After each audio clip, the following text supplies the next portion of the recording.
everybody. Happy Thursday. Hi. Hello, Addie. Hello, Maria. Hello. Oh. How's everyone doing tonight? Good.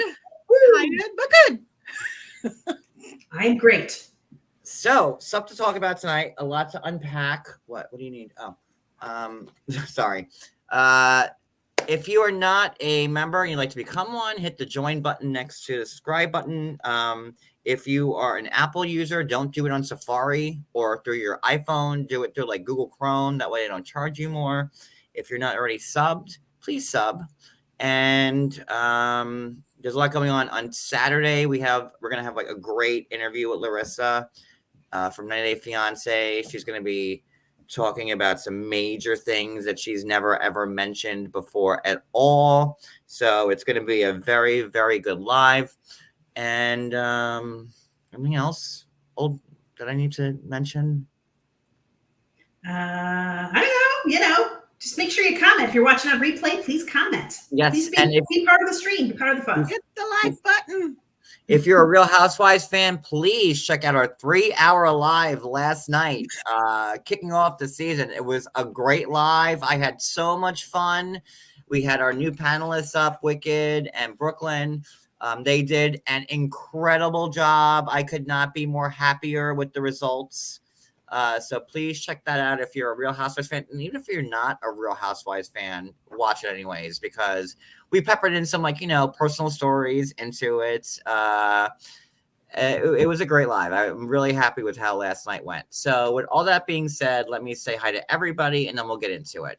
Michelle Love My Rex, hello. Digital Pen, hello. Ruth Ann, hello. Becky S, Perfectly Imperfect. Ruth Ann, Brooklyn, our panelist from last night, hit out of the park. Hello, Brooklyn. Let's see. Jennifer. Oh, Carrie Baker, new member. Welcome, Carrie. Welcome. There you go. That's for you, Carrie. I hope you enjoy it. Let's see. Ruth Ann, I said hi to already. Becky S, hello. Hi, Becky S. Jewel, hello. To Kelly Christine. Hi, Barbie. Hi, MTT. Do you guys go from the bottom up? I don't see these. Oh, okay. Nope. I can. Which makes sense. Susie B, hello. Hi, Jewel. Ellie, hello. Now I'm like trying to get like the names out faster. Hi, Kelly Christine. Hi, J Freak. Hi, J Freak. He always says hi, and I love it. Criddlin, hello. Jennifer. Oh, that was me. Using the touchscreen. Whoopsie. I know. I'm like, I got the mouse and I love it. Carrie. Okay. Brooklyn. J Freak. Patty S. Becky S. Julie. Hey, Julie. Oh, Julie, I hope you're feeling better. Hi, Sheila. We got it at the same time. We're caught up. Okay. Hey, Rosanna Bulldogs.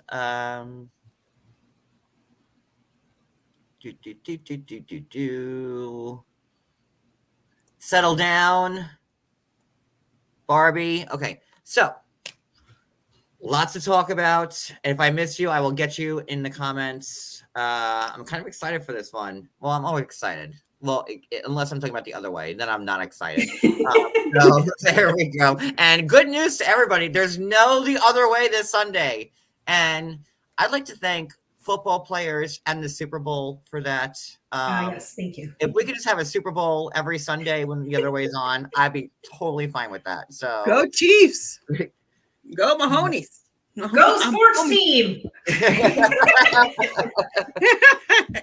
We're not far from Philly. Philly's like an hour away, so I guess I should be rooting for Philly. But I'm a Giants fan. But I guess go Eagles because Philly's like a stone's throw away from where I am right now. Go green. I don't know.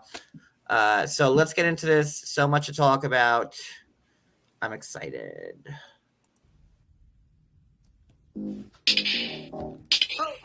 That one on. Yes, he's fabulous. He's on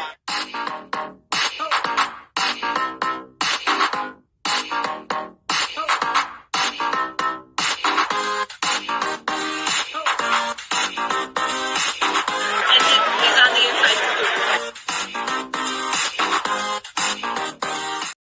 Dun, dun, dun, dun, dun.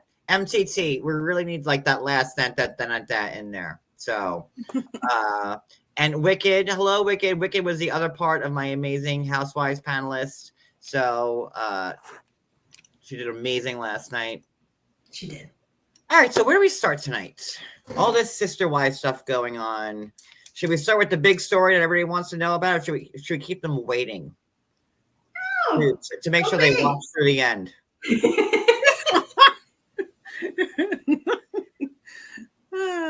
I say go for it. I do too. All right. Jeez, you know how to keep people No. waiting. No,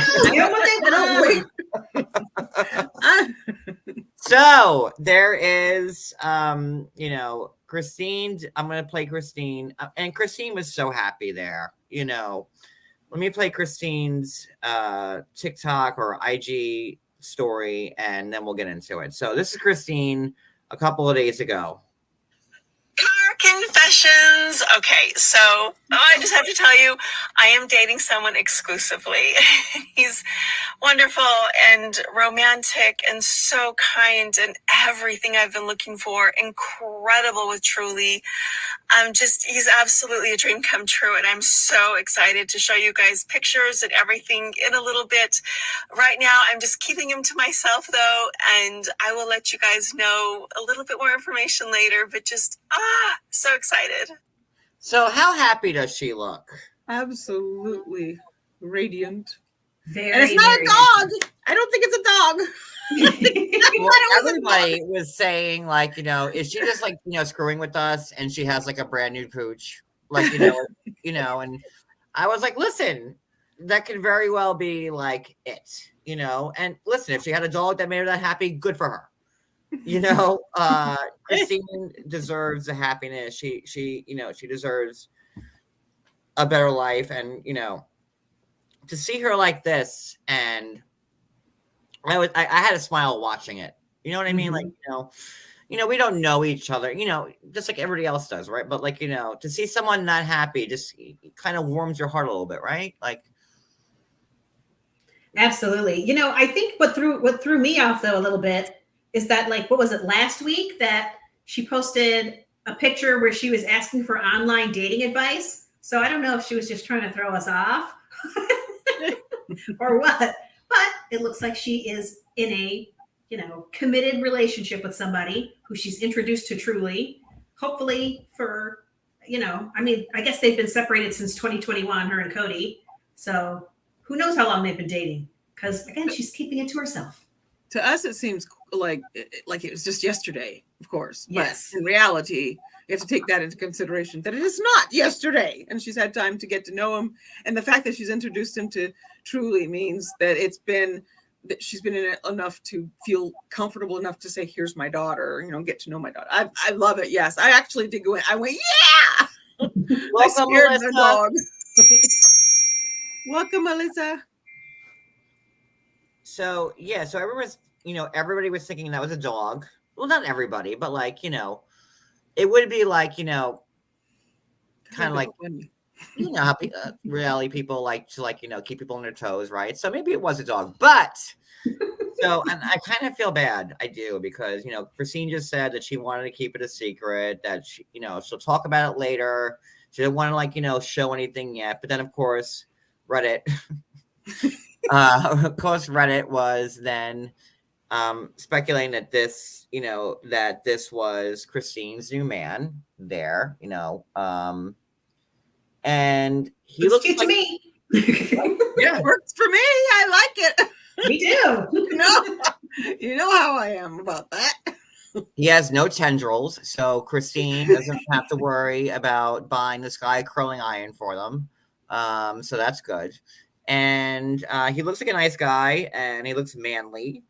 And so, and I felt bad because I had to repost it because, like, obviously, like, people are talking about this. So despite Christine wanting to keep this off the table, you know how this works. People are going to look. This is what game we're in. Hello, we're talking about it, so it is what it is. So then, I can't word this the right way, John. I spoke to somebody yesterday close to the scene,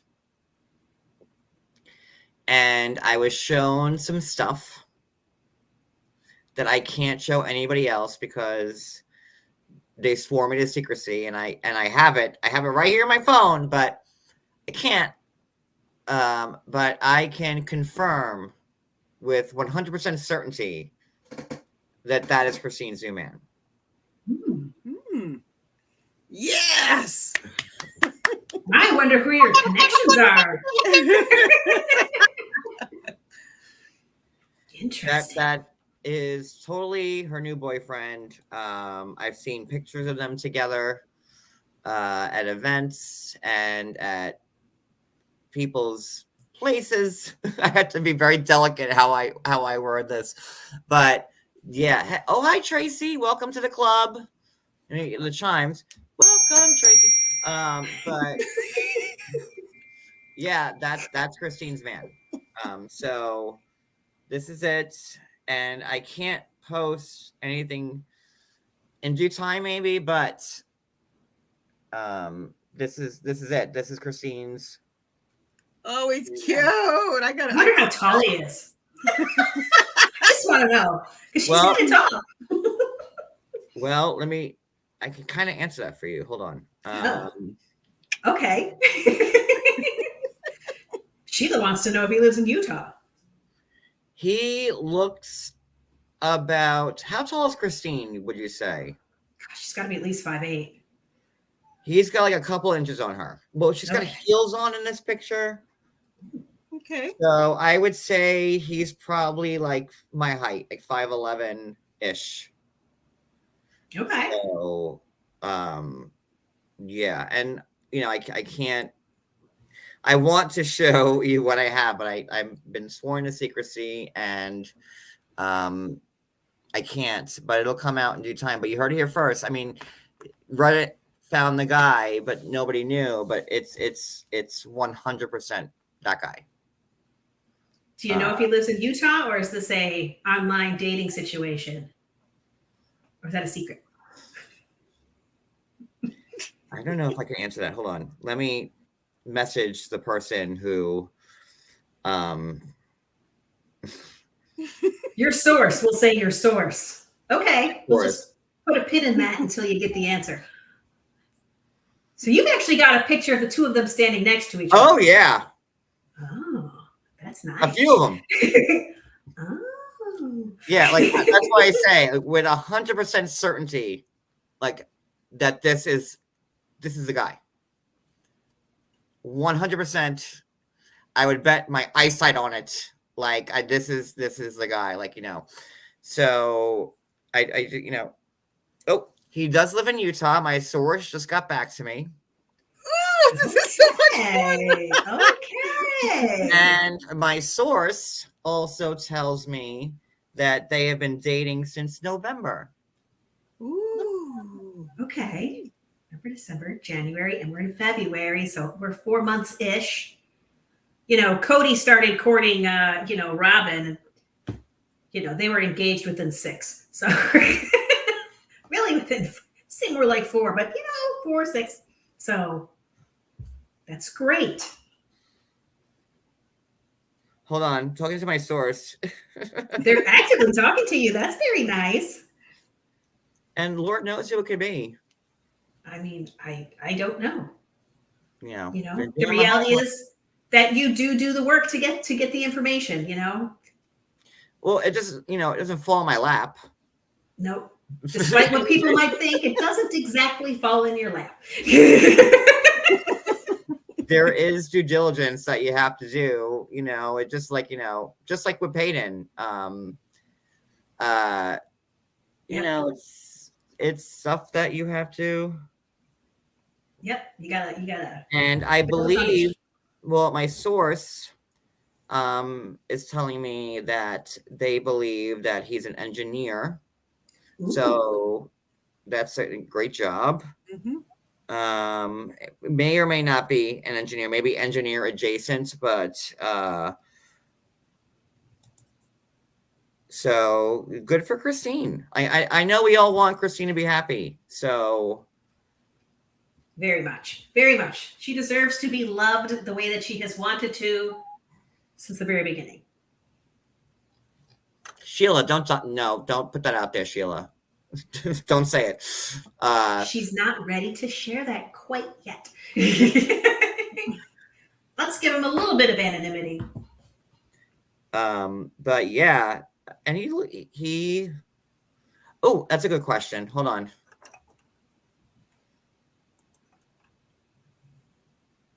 Sorry, I didn't know this live was going to go this way until we just started. So, but that's fine. To be fair, there's great questions coming in the chat. Awesome.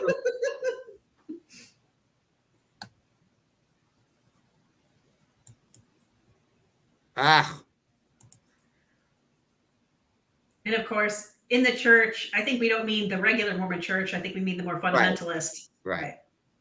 So I'm gonna venture and just put my guess in and say no.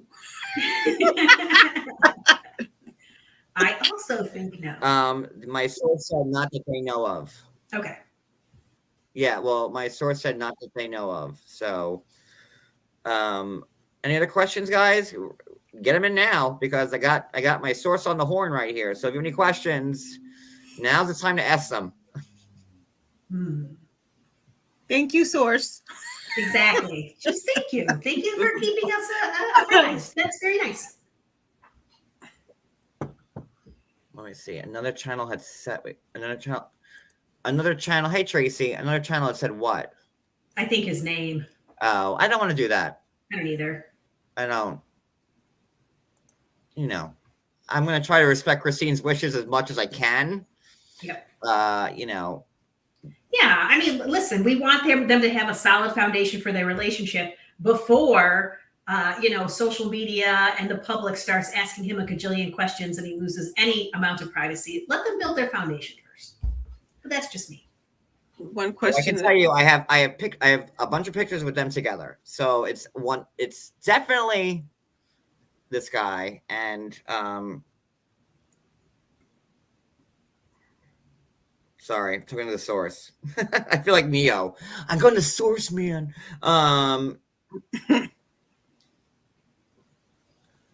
So when I will post it as soon as I can, but like I won't, I have to respect the source but I've seen it with my own eyes and it's 100%.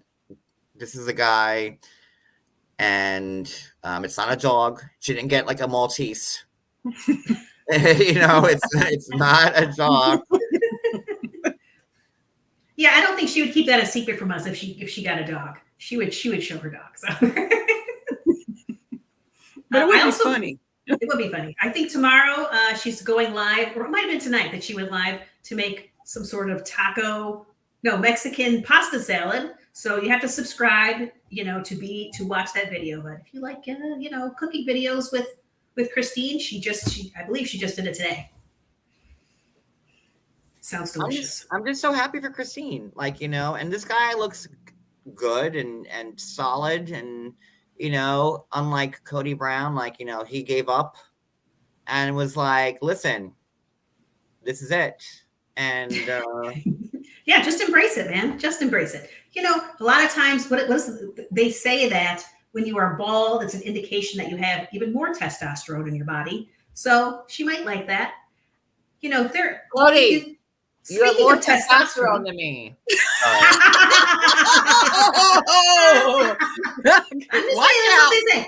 That's what they say. I don't know if that's 100% true, but that's what they say. And with that in mind, with the testosterone thing, if you are still following toxicity, I said you have more testosterone than me. That's true. See, He knows. He knows. We can change that. No, We can change that.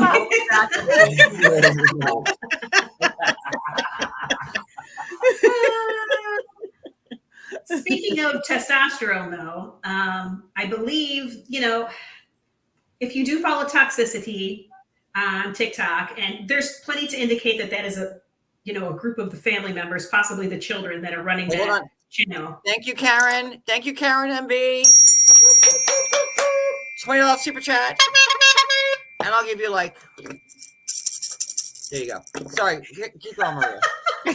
There's some indication from Toxicity that, maybe one of the reasons that Kody seems so rageful and so different from how he appeared at, when we first started watching the show is that he might be taking testosterone now. I have that clip. Can you resend me that clip right now so I can play it? I have 8 million. I have 8 million TikTok clips right now, and I don't know which is which. Oh, Exactly. See, it's tricky. No, I can't send it to you. I can't. Welcome, Asha. New member. Welcome, Asha. Welcome to the chat. Let's see. Here we go. See, it's the one that says testosterone under it.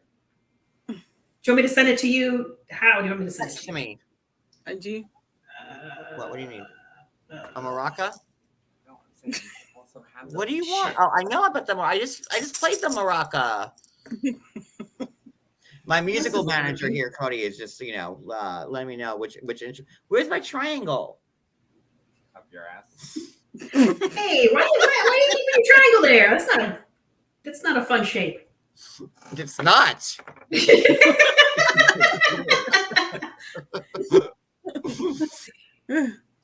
Dude, I can't seem to get here. Let's see. Message. Thank you, Karen. Karen, Kody, you have competition. Look, someone's got a crush on me. I don't need glasses. I can't see that. Oh, God. Okay. Please, I think I've successfully sent you something. Take care. Oh, thank you. Wicked Wizard. Oh, how do you? I feel like Mrs. Doubtfire. Oh, bibbity. Thank you, Wicked Wizard. Thank you, Wicked.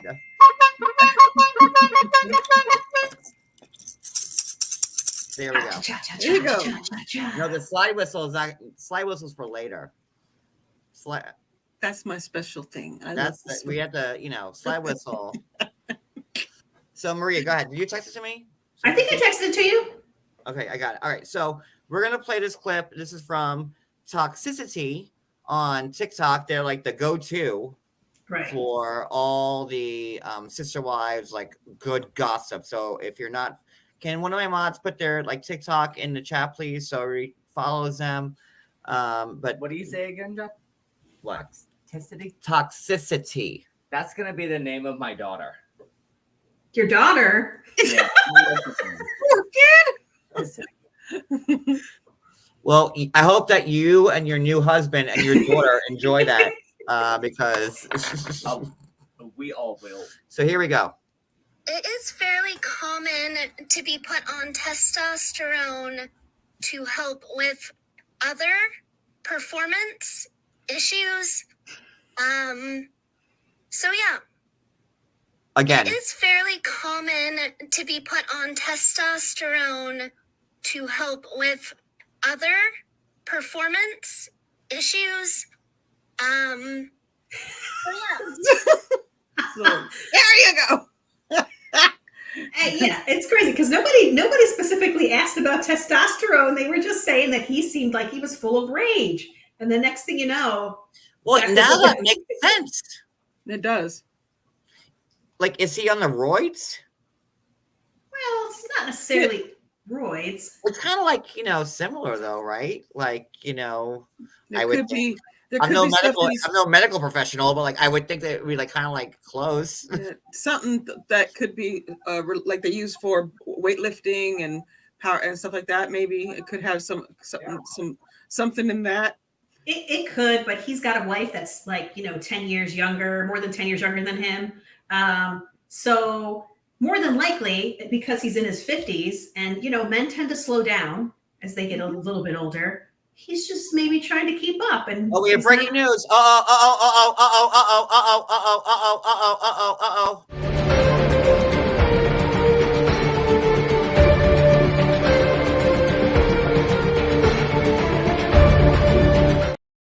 Live breaking news. Is Kody courting somebody from Guatemala? No. That is absolutely false. If he was courting someone, it would be someone much more local to him. That makes sense. Is Kody courting somebody? Now we reported, I think, was it the last week's show, or like the week before that, like, you know, the two British girls, right? Like on TikTok, they had said like that people were following them around, and that's like they had met somebody from like what, Colombia or like somewhere in South America, right? And that they had. Go ahead. Yeah, they had that Kody and Robyn had gone to Mexico to meet her in Mexico, and that it did not go well.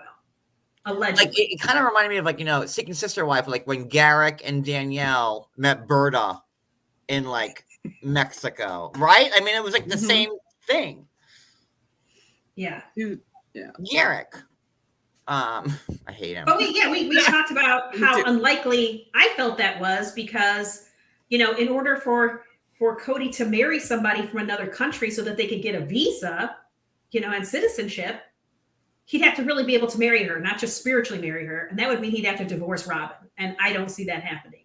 So to me, this whole story just smelled fishy from the beginning, but it was fun to think about. No, like we spoke, I think it was like 2 weeks ago when we talked about that. And, you know, it was weird to me, but like, you know, these people had thought, you know, that's why we say allegedly, right? These people had thought that, like, you know, this was the case, and they said like, no, we know this is happening. So like, you know, you don't know what to believe.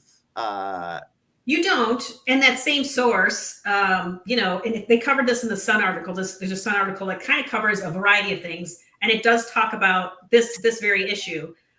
They're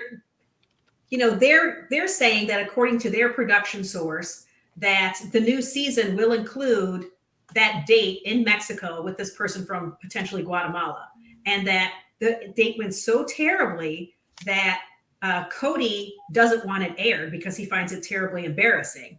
And again, I don't know who this production source is, because I don't buy that it even happened to begin with. And so now I question this source completely. Who is this person? What's their source? It just sounds like nonsense to me. Hi, Wendy H, by the way. I'm sorry. I'm trying to say hi, everybody. All right. So like, you know, what did you guys think? Like, you know, was it like really fathomable for like Kody to be dating somebody like overseas like that? Like, you know, and since we're going to recap the first 3 episodes of the first season, it would seem like the opposite of what Kody would do, because like, you know, him going down to see Robyn, who was 5 hours away, was like the limit. Yes. So he's not a Garrick.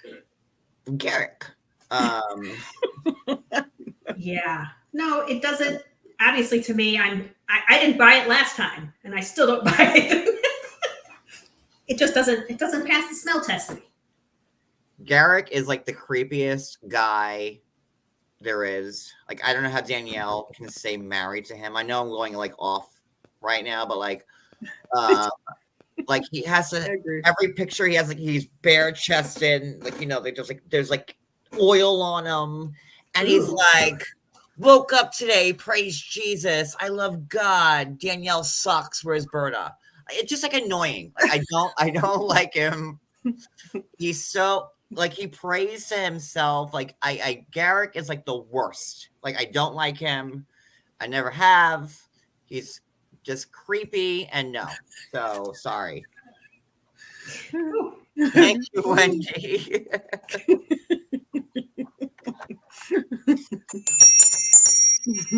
Give me a toot, and all right, it's fine. The slide whistle. I'll break it out. Hold on.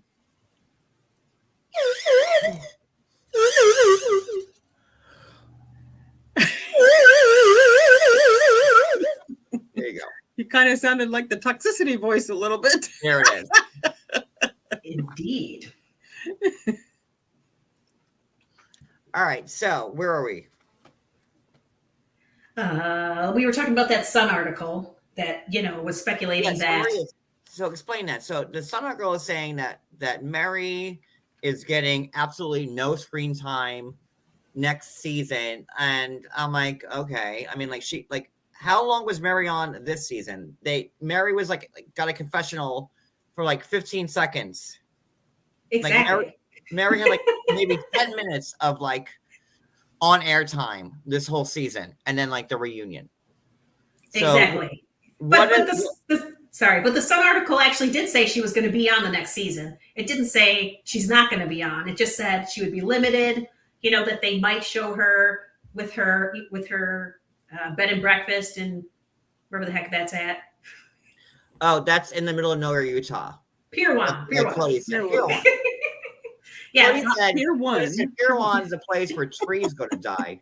But yeah, open up your bed and breakfast there. Like, it's not by skiing, it's not by anything.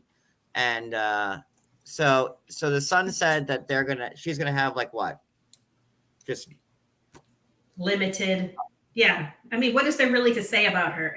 Unless she starts dating or we get to see, a more interesting dissolution of their marriage, then what is there to show? But we've watched their marriage fall apart pretty much from jump. So what else is there to say? And then what's the other news? Like, Gwendlyn did a recap of Kody, because Gwen on her Patreon. Did I say the right way? She does it on her YouTube, but she takes questions and stuff on Patreon. So she's got layers. That she was unhappy with, the scene where Kody goes to Texas to be like, the officiant of, his friend's wedding. And he had no problem going there and being maskless, right? Exactly. But pretty much like, he couldn't go with, is it Isabel? Yeah, Isabel to New Jersey to get her scoliosis corrected. Exactly. Yeah, no, Gwen had some feelings about that. She did think it was hypocritical. I think in that particular episode, Kody said the word gaslighting several times, but everything he was saying was actively gaslighting, and Gwen definitely called him out on that, which was, it's kind of funny. So it is interesting because a lot of times she seems like, she's somewhat Team Kody, but she's not all the way Team Kody. She sees who he is. It's just he's also her dad. She also loves him. She remembers what he was like before. And I think she acknowledges also that he does not do a great job of building those relationships with his adult children. That's the same thing Peyton said. Like, when we had Peyton up, and like, it was a month ago, right? Like, what a crazy month it's been since Peyton's been up. But like, Peyton, like, he was like, listen, my dad's a great guy, and like, kind of like, right or wrong. Like, it was like,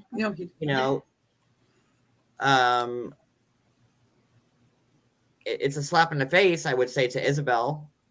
Him driving to be part of that, and he couldn't fly to New Jersey where he would see me. And could you imagine? No, it was kind of cute though. I did watch her when she was talking about all that stuff, Gwendlyn. I did watch her Patreon thing, and her response to some of the stuff that he was doing during that whole when he went to do the marriage thing. When he got to the dancing part, her facial expression was. Yeah, she was. It was good. Because it was a real Elaine Bennis moment for Kody there during those dance scenes. So not Elaine Bennis, not the kicks and flicks, not that. It was.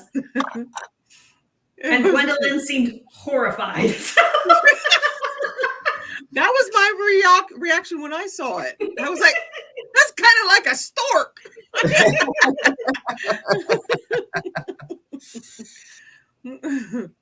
Is that all we have for tea right now? Is that it? I think so. I feel like I'm missing something. We're missing something. What are we missing? I don't know. I mean, if it comes to us midway through, we'll revisit it, I guess. Hold on. Let me just check one more thing. Hold on. Okay. Meanwhile, we can all dance like Kody Brown while we wait. The circling thing with the legs is just. You can't say that because I want to dance. Like, you can't say that. Like, you know, the full Elaine is like, you know, if you want a lesson, it's like, you know, like, you know, that's the full Elaine. I feel like I'm missing something, but like, you know, whatever. We'll talk about it like next time, I guess. I feel like I'm missing something. I think that's all we talked about, mentioned before. So I think so. Yeah. That's all we talked about talking about. Yes, Larissa will be very, very good on Saturday. Wait for it. Like, Larissa is going to be, it's going to be an amazing, amazing live. And it's stuff Larissa's been holding back since she's been on the show. So it's 8 years of, you know, it's going to be a great live. So that's Saturday night. All right. So should we go into like the recap of the first 3 episodes then? Yes. All recap. That's the recap And song. I was like pleasantly surprised to find out like that all the episodes in the first season, except the first one, were a half hour. Yeah. That's a super easy watch. I was done before I looked at it. How much more do I have of this? Oh, 5 minutes. Oh, yeah, like it was great. Yeah, they didn't have to repeat the same thing over and over and over again. They just got right to it. All right, so where do we start? Well, the beginning, obviously.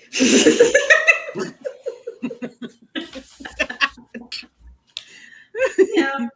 I believe we just kind of start with literally the introduction of the family. Oh, wait. More breaking news. Sorry. Uh-oh. Hold on. You know what that means?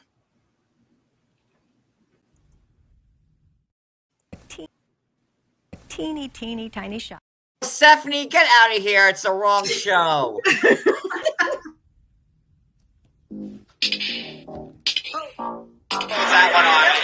That's wrong too. Jesus Christ, Sean, get it together. There we go.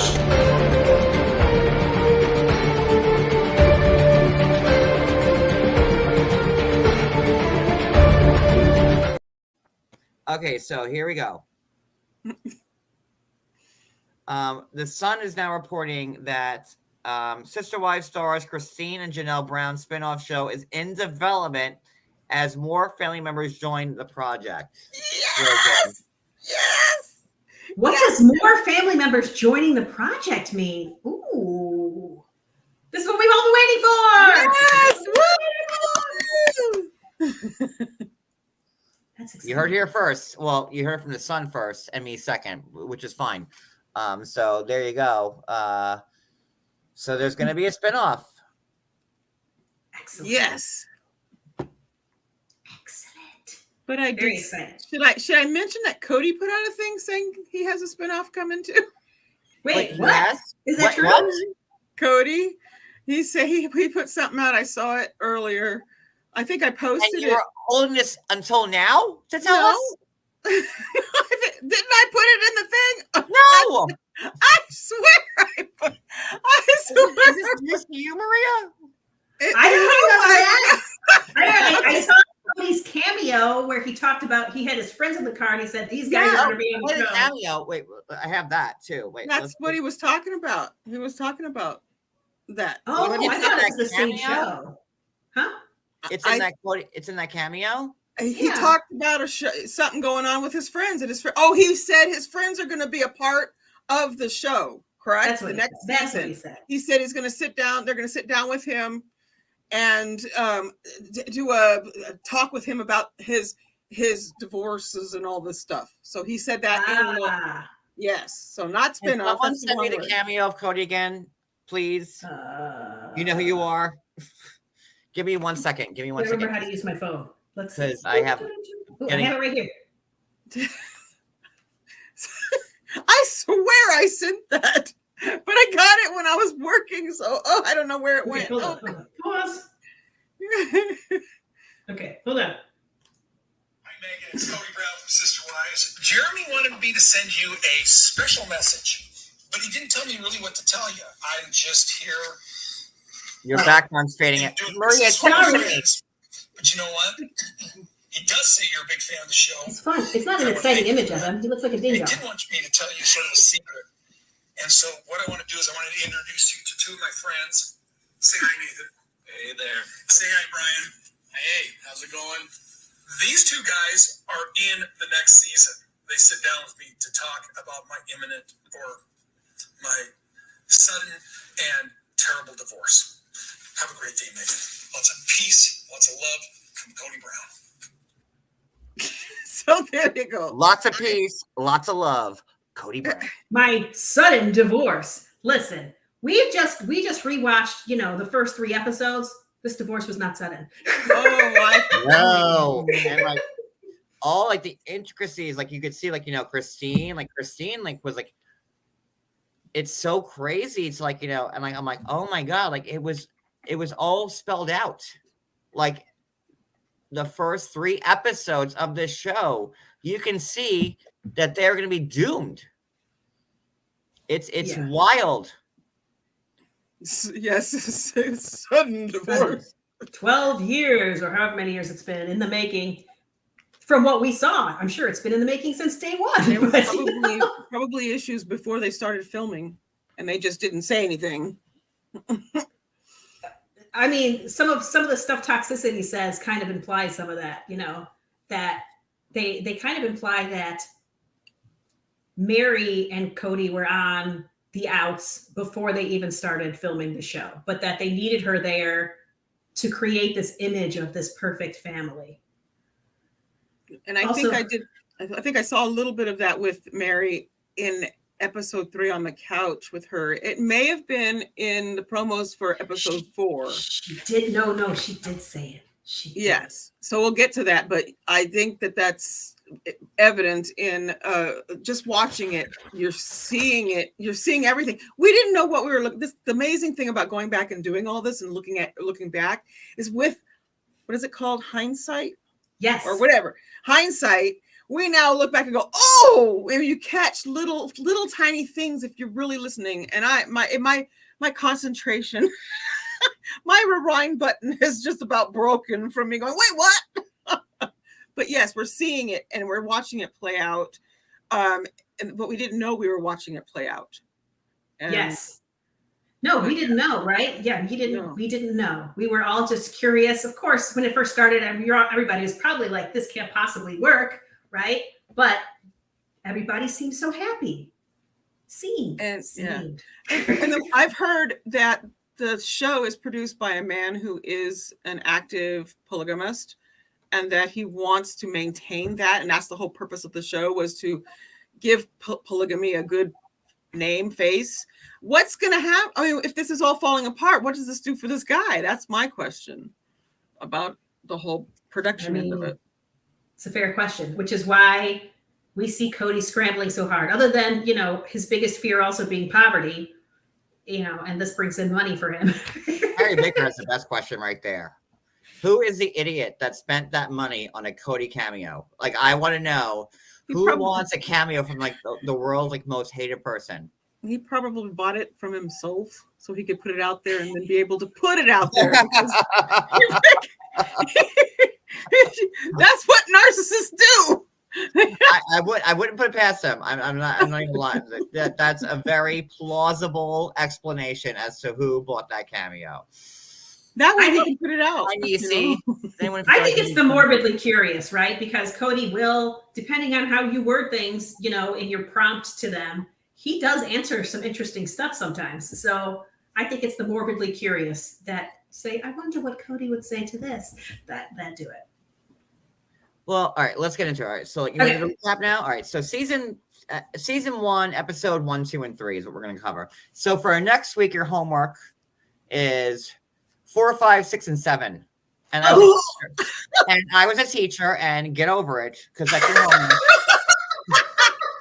Hey, kiss my...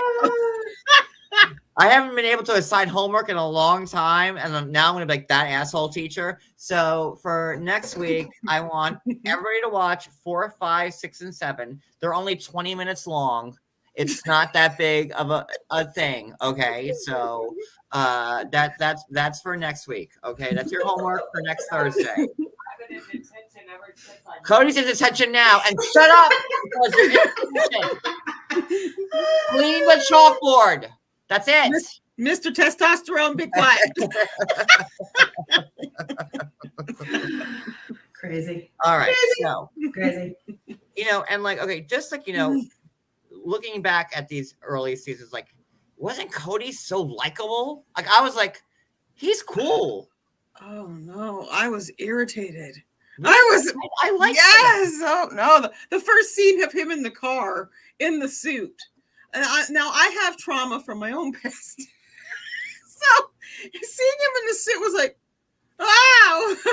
Because we had to dress up. And he still has that same Lexus. Like that Lexus is the same car he's still driving now. That Lexus is probably has like 500,000 miles on it.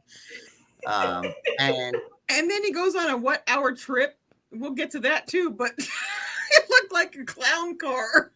It was a very tiny car. It was. So yeah, I thought Kody compared to now was like relatable and likable. I did. I thought that I'm like, that's what he wanted you to think he was. It seemed like he listened a little bit better. Like when his wives would say stuff on the couch, he would turn his head to look at them and go, oh, you know what I mean? Like maybe he doesn't listen in the house, but when sitting on the couch like that, you could see him pay attention all of a sudden. Like, but maybe that was about something else. Maybe that was about the image, right? Of making polygamy look like it's all rainbows and butterflies. It is. You haven't met my second husband yet, Joseph. He's not ready for it yet, but in due time, How did I miss him when I came to visit? You had him hiding in the back bedroom. He was next door, because you had to have like multiple properties, Maria. Like, come on. Of course. Yes. So he was 1 block away, like they moved Robyn. So I mean, they did. Oh my God. Karen, thank you so much. Oh no, where'd it go? We both did it. We both touched at the same time. There we go. Karen, thank you so much. Because Maria, like we're filming also. And I couldn't have you meet Joseph right away, because that would give away like our whole season. So all in due time. And then like we have like our third. Then we have Tammy coming in, who's our wife. It's gonna be interesting on our show, so you'll see. Will be interesting. Brother, husband, wife. Yes, brother, husband, wife. All right, so season 1. All right, so Kody, I can't remember. I wrote, what is this? Okay, so we find out that Kody was not always in polygamy. He grew up, in the regular LDS church. That his dad realized that, I guess, at the age of 40 or in that area, that he needed to be in polygamy, and that his dad converted when Kody was 20, and that Kody converted at 21 because he was doing his missions, right? I would assume, yeah, that would be the normal. You would normally do that like right after you get out of high school, right? And Meri's dad had 5 wives. Oh, I didn't write that down. I did. Oh, good. Then yes. And then like they're talking about like the rotation of like, Kody's like, yeah, I have all these wives. And, the thing for me, like after listening to Peyton and everybody else was like, seeing that the original house and the layout of it. And, it makes sense. Like Meri's portion was in the middle. Like you had to walk through Meri's portion to get like downstairs to Christine's, right? Yep. And now it all makes sense seeing it now, like, Meri being upset that all the kids had to run through her portion of the house to like get elsewhere. And that's why it made so much more sense when Christine saying, listen, I didn't want to bother Meri. So like I had to like walk outside, downstairs in the dead of Utah winter to go see Janelle if I wanted to see her. And rewatching that, I'm like, oh shit, you sure did. Yeah, and it was a lot more cozy. In your mind, you're thinking, when they talk about it, you're thinking this house where everybody's got, it seems like a huge thing, but looking at the actual house itself and him walking through it, to me, that was just, I felt cramped. Him going to the up and down the stairs and up and over and everything. It was just very small. No wonder they were irritated with each other. For the number of people living in it. It was probably a good sized house, but yeah, there's right. And the house was built by a police. So at that time, there were 3 wives, right?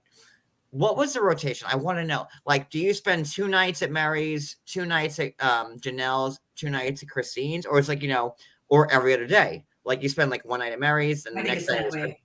Which way is it? I think it's 1 1 1 1 1 1 1. So. Oh. Yeah, I don't think it was 2 days at a time. I would rather the 2 days. Like, no, I think 1 1 1 1 1 1 1. It's like, yeah. All right. I also thought it was interesting. There was a part where he was kind of, checking on all the children and they were see if they were sleeping, like tucking them all in basically. And I didn't get the impression, as the seasons progressed that was true. It seemed like the older children were responsible for all of that. So to see, at least on the beginning episode when he's presenting who he is, the idea that he's tucking in all of these children was interesting for me. And that really didn't fit with what Logan it made had me like say. him. Like, he kissed all his wives tonight.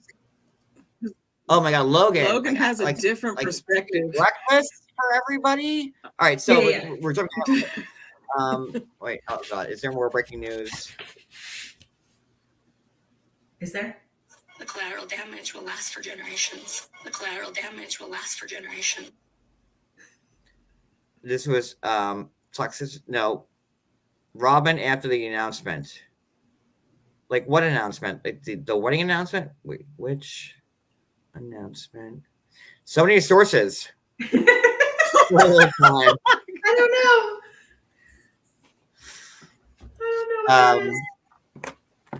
Oh God.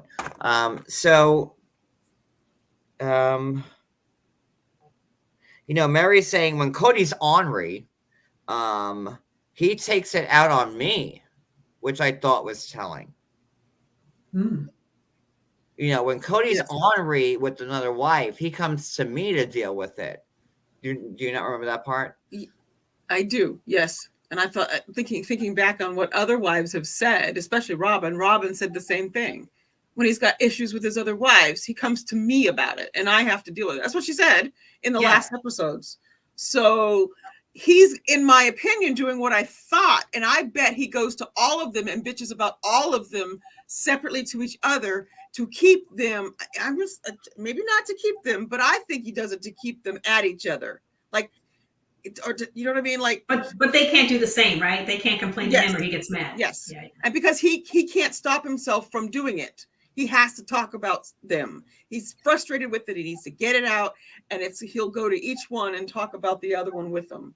And as Peyton said, Meri was the favorite wife in the beginning. So it would make sense that Kody would go to Meri and bitch out the other ones, right? It does, yeah. It all falls in line, and that's why you all need to watch this. If you haven't started watching the beginning, start it, because everything Peyton said makes sense, and you could see it. You can see it. You can see it. You can see everything. You can see how they got where they are now by seeing where they were, because the problems were always there. The same problems. It's not like they acquire new problems. It's the same one that just keeps getting bigger and bigger and bigger because Kody likes to pretend they're not happening. And Kody says, after, he converted, he met Meri, and Meri came from, Meri grew up in the Plig style, right? So, it was easy for Kody to marry Meri because, she was pretty and, in that family and, and I always thought, that Meri kind of wanted him to herself, which I still think now. But then Meri said, like, listen, we kind of knew this was going to happen sooner or later, but it wasn't a great big testament of Meri saying, like, of course, we're going to have other wives and this, that, and the other. Meri said, yeah, well, it's our religion, so I guess sooner or later it's going to happen. It wasn't a glowing testimonial of Meri saying, yes, Kody, find more wives now. Right? Yes. No, it was not a glowing testimony. But, she is very committed to the idea. You see that even, in the last season. She was committed to this family, period, exclamation point. And, it seemed like she was always kind of hunting for more potential brides, which is a little bit weird for me. That's what I got out of that too, was that she's actually, well, I think we'll get into this, but she's actually the reason one of the wives is there, or maybe both of them, at least Janelle, I do believe, and possibly down the line that she brought them or introduced them or met them at a party or whatever and said, go dance, or yeah, like, oh, I like this person, maybe you will too, Kody. Like she wanted sister wives that she liked and that she selected. That way she was in control. Yes. So Kody was 22, Meri was 19. They courted for 6 months and they got married. Then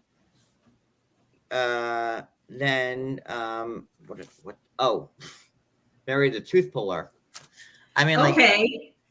But that scene hits different right now, doesn't it? It sure does. Like, so, I can just see Meri. Where's your teeth? I'm gonna get your teeth. I'm gonna pull them. Like, that's almost exactly what the scene was like. She was like, "Let's hold. Somebody catch them. Let's hold them down. Let's hold them down."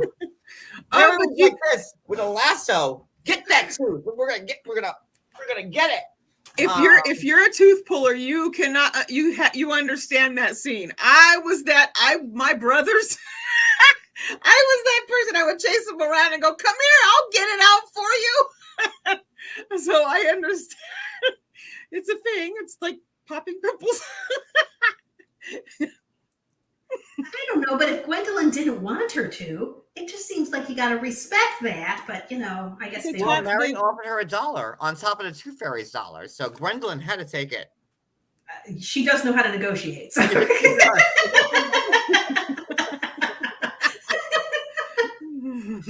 like what Maria said, like, rewatching that scene, like with Meri, like, I'll pull your teeth. Like, like, no wonder why the kids are scared of her. I'm sorry. Peyton got in line, got his tooth yanked, and then Gwendlyn was like, no.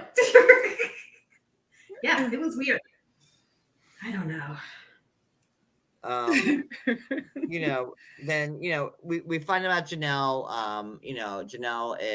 Janelle would rather be working. Janelle worked from 6:30 in the morning till 7 o'clock at night. And she'd rather be home. No, opposite. She'd rather be working, and making money and being the breadwinner, as opposed to being home and having to deal with the kids like Christine. I mean, she pretty much did say that. And you can tell she definitely loves her children. It's not that. She does. It's just, she's got no desire to do domestic duties. She's not a domestic queen. That's not what she has any desire to do. And that's not a bad thing. There's a lot of people like that that would rather be working and have a stay-at-home dad. I mean, you can find somebody who can stay home with your kids and you go and they're good with it. That it shouldn't matter which one is out being the breadwinner. Yep. Yeah. No, but it definitely seemed like she had a more husbandly role and Christine was her wife. That's exactly what I was thinking. Yeah. I'm like, see, you two need to be together. Like Gwendlyn said. Yes. We find out Janelle like grew up like a mainstream Mormon. She wasn't like, which was telling. She goes, which I don't know to believe it or not. Janelle is like, if she grew up mainstream Mormon, I had no idea polygamy ever existed. Like if you're a mainstream Robyn, you know it existed. exactly. So like I was like, you know, and I love Janelle, but like, come on, Janelle, you know about polygamy. Like, you know, you can't say like the Mormon faith was based off polygamy, wasn't it? And then they ended it. Yes. You know what? 150 years ago, but like it's still that was still part of like the tenets of your faith at some point. So like for Janelle to say like, oh, like I never even heard of polygamy couples and or this, that, and the other. Like I'm like, come on, Janelle. Maybe she just didn't see them, right? Because I think, you know, there's this idea that they're all wearing prairie clothes and stuff like that, like the FLDS. Bangs. Yeah, like the FLDS dude in southern Utah, right? Like Michelle Duggar. But exactly. But the polygamists that are in this part, you know, that are in the Salt Lake Valley look like regular people. So I think she didn't know it was still, you know, that it looked like this, the way that Kody and Meri are trying to make it look. So in 1890, President Wilford Woodruff issued. Oh, wait, hold on. Wait, Addie, hold on. We need a banner for this. Hold on 1 second. Hold on.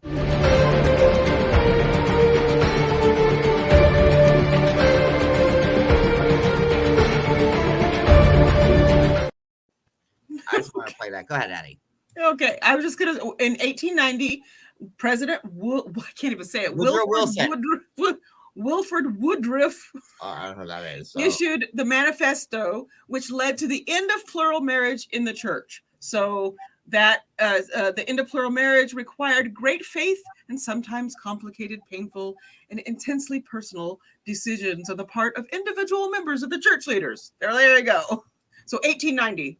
I'm very literal. And that would have been the president of the church. So it's not like the president of the United States. Not the president of the United States, no. Yeah. But go ahead. Sorry, Carrie Baker says, here's something. Janelle worked at social services, signing people up for services. She was my friend's social worker. Whoa. Interesting. Ooh. Hello, Carrie Baker.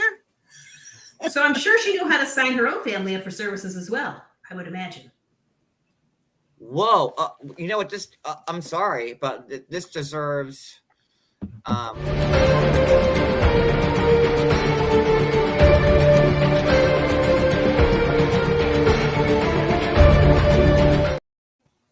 That's news. It is.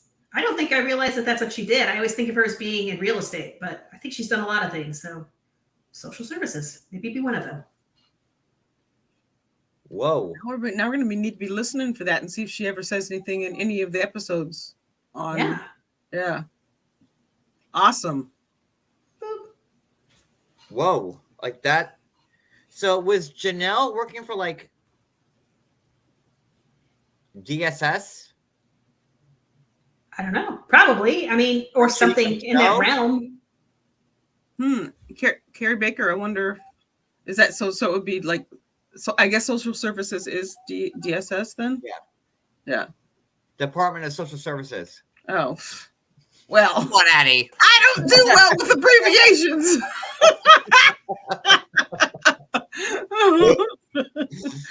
Math and abbreviations, not my thing.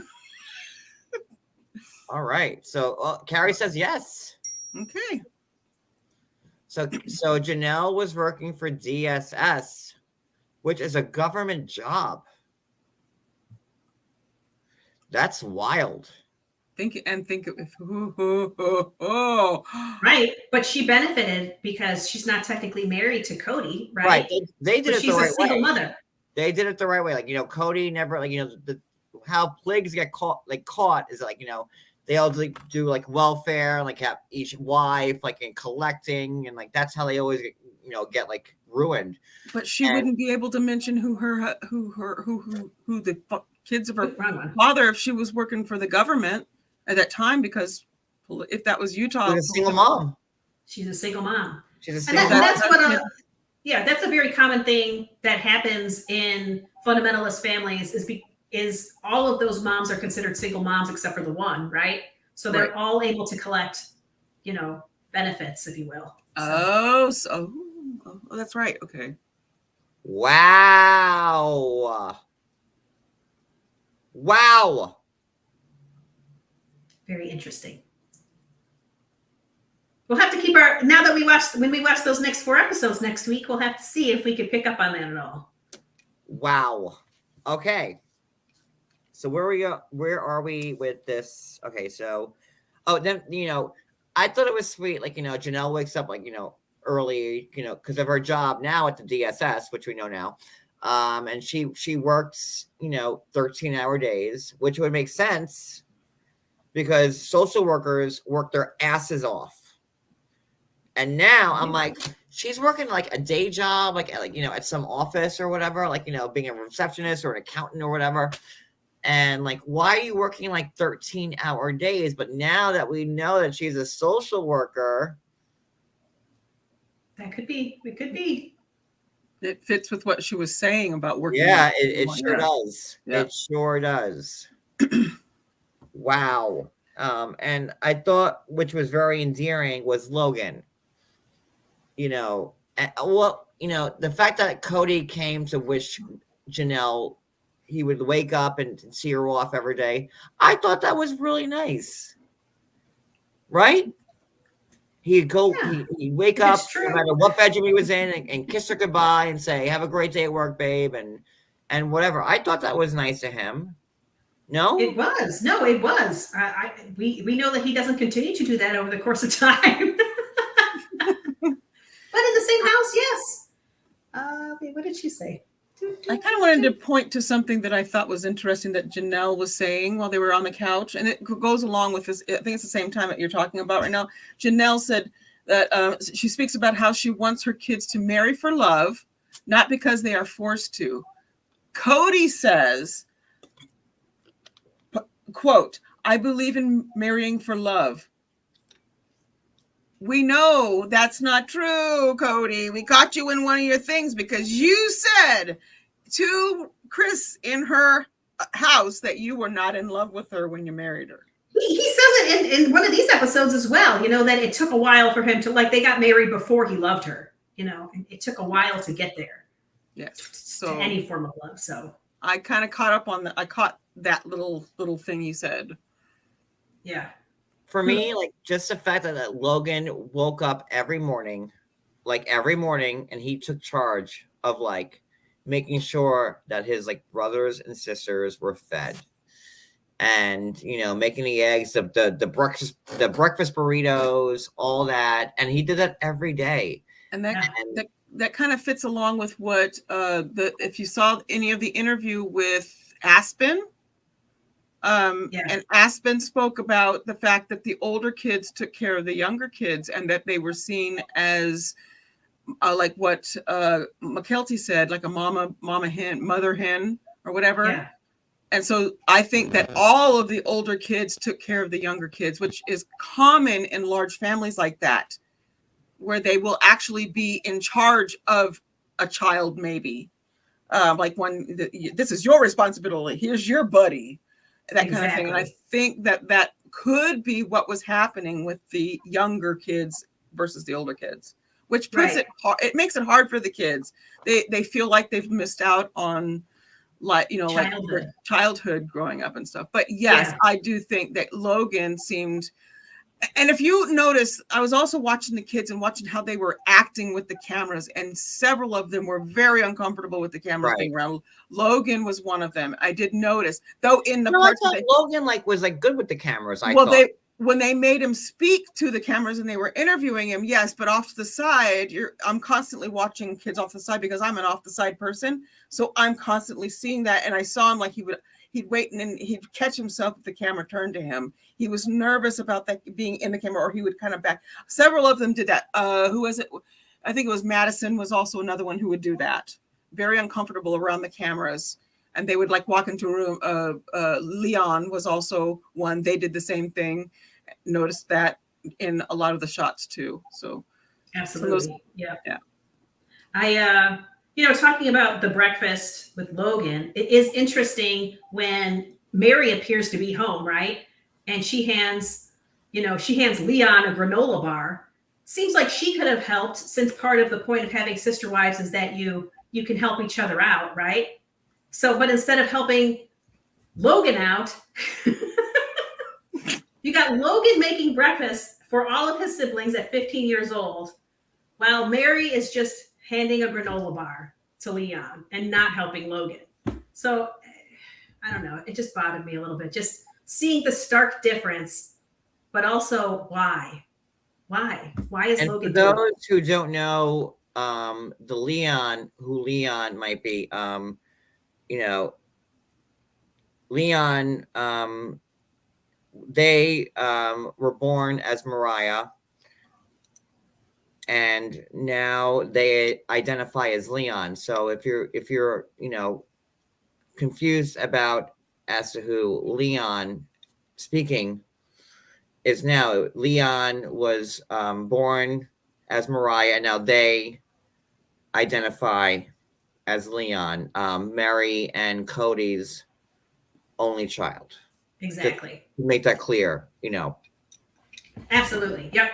So we're gonna respect their preferences, and we're going to refer to them as Leon from now on.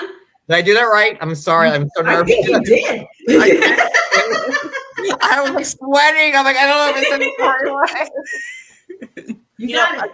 A lot of people, like, you know, a lot of, you know, all the YouTubers, everybody talking about Sister Wives, like, you know, it's a tricky road to navigate because we don't want to, you know, use the wrong tense or pronoun or whatever.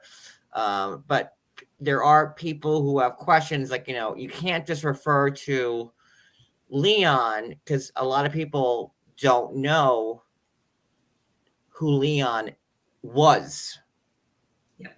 Yeah, So- if you're not following on social media, you might not know because it isn't addressed in the show. So we've addressed it now. So yeah, Leon was Mariah, now is Leon. Right. So when we speak of Leon now, exactly, Leon was Mariah, and now they are Leon. Exactly. Keep going. Exactly. Yeah, no, it's just the breakfast and the idea that there was a mother in the house, but yet a child was making the breakfast really bothered me. And why couldn't Meri help them out? Why couldn't Meri help out Logan? Yeah. Dirty, you know, do it in Janelle's kitchen, right? Go dirty Janelle's kitchen if you're concerned about yours. But help Logan out, man. Like, what was Meri doing? Like, you know, why was it Logan, like, making the breakfast, like, for, like, you know, his 5 siblings? Like, why? You know, obviously Meri only had Leon. So, but Meri did work. You know, Meri did have an office job.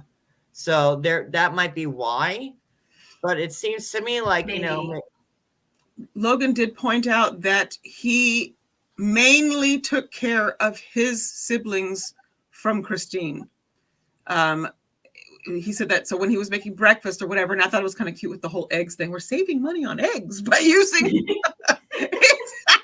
Okay, but so I would assume that each of the kids, the adults, and each of the ones like maybe Janelle's older kids took care of those siblings, and Christine's took care of their siblings, so it kind of split them up, made it, you know, it's still a lot. It's still a lot, but I'm going to tell you, I grew up that way. My brother and I took care of our 2 younger siblings. We did a lot. For a long time, we took care of those boys while my parents were going to school, going out and working and all that, and we were home alone, and that's what we did. We took care of the youngers, so I get it. So yeah, for me, it just dispels the myth of everything was great. We were one whole cohesive family when we all lived in the same house. They weren't.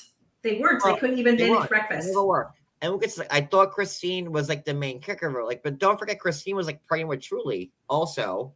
yes, You know, so Christine can only do so much, and then Kody has, like, you know, on, like, you know, hard labor in the backyard, like cutting down like trees and shit. I mean, like, God Almighty, like, what the fuck is going on here? Yeah, the whole thing was a mess. Yeah, no, but I guess Christine did take care of dinner a couple nights a week, so it wasn't, you know, for think everybody. that Christine always like made sure that Janelle's kids.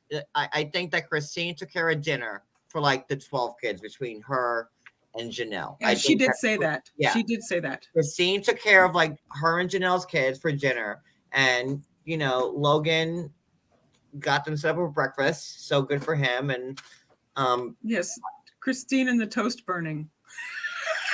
oh my God, The She's afraid toaster. of toasters. Yeah, you just said Carrie Baker. Thank you. Wait, Carrie says Christine owns a toaster now. Wicked says, I also think it's common in big families for the older kids to help out with the yes, absolutely. Yes. They do. Yep. They do. But in lieu of a parent, and that's what's bothering me, is that But if the parent is in the house. Yeah, it appeared the parent was there, or a parent was there. So that's what bothered me. But the toaster, like Christine's like, listen. She's so cute. I was dying. There are more toaster related deaths than shark deaths. I'm like, you're in Utah. Where are there sharks? True.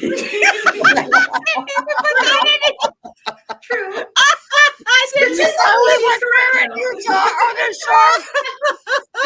It reminded me of like SNL, like from the 70s, like oh, good Lord. And then you're that shark that's gonna eat me. No, it's a candygram. Like the shark comes with the right hand. Shark shows up. Remember that from knock, back knock, in the knock. day? Yes, knock, knock, knock. Joe's witness. Pineapple Yates. True story. I'm psycho with the toaster too, and apparently I started my phobia because of Christine and never realized it was from her. Pineapple. I love you even more, Pineapple. Yes, like, land knock, shark. SNL, Candygram. Oh no, you're that land shark. No, it's Candygram. Like, she opens the door and like it's the land shark that comes. Like and like, you know, having to like not trusting toasters. Like God, of all the appliances in my house, the toaster is like the last thing I'm worried about. Like, but you know, according to Christine, there were 257 toaster deaths as opposed to three shark related deaths. I don't know if that's just in Utah, because maybe 3 shark deaths in Utah would make sense. Because you know, unless they're swimming in the Great Salt Lake, I don't know where the sharks are. And I've also never been to Utah. So, Maria, you've lived in Utah.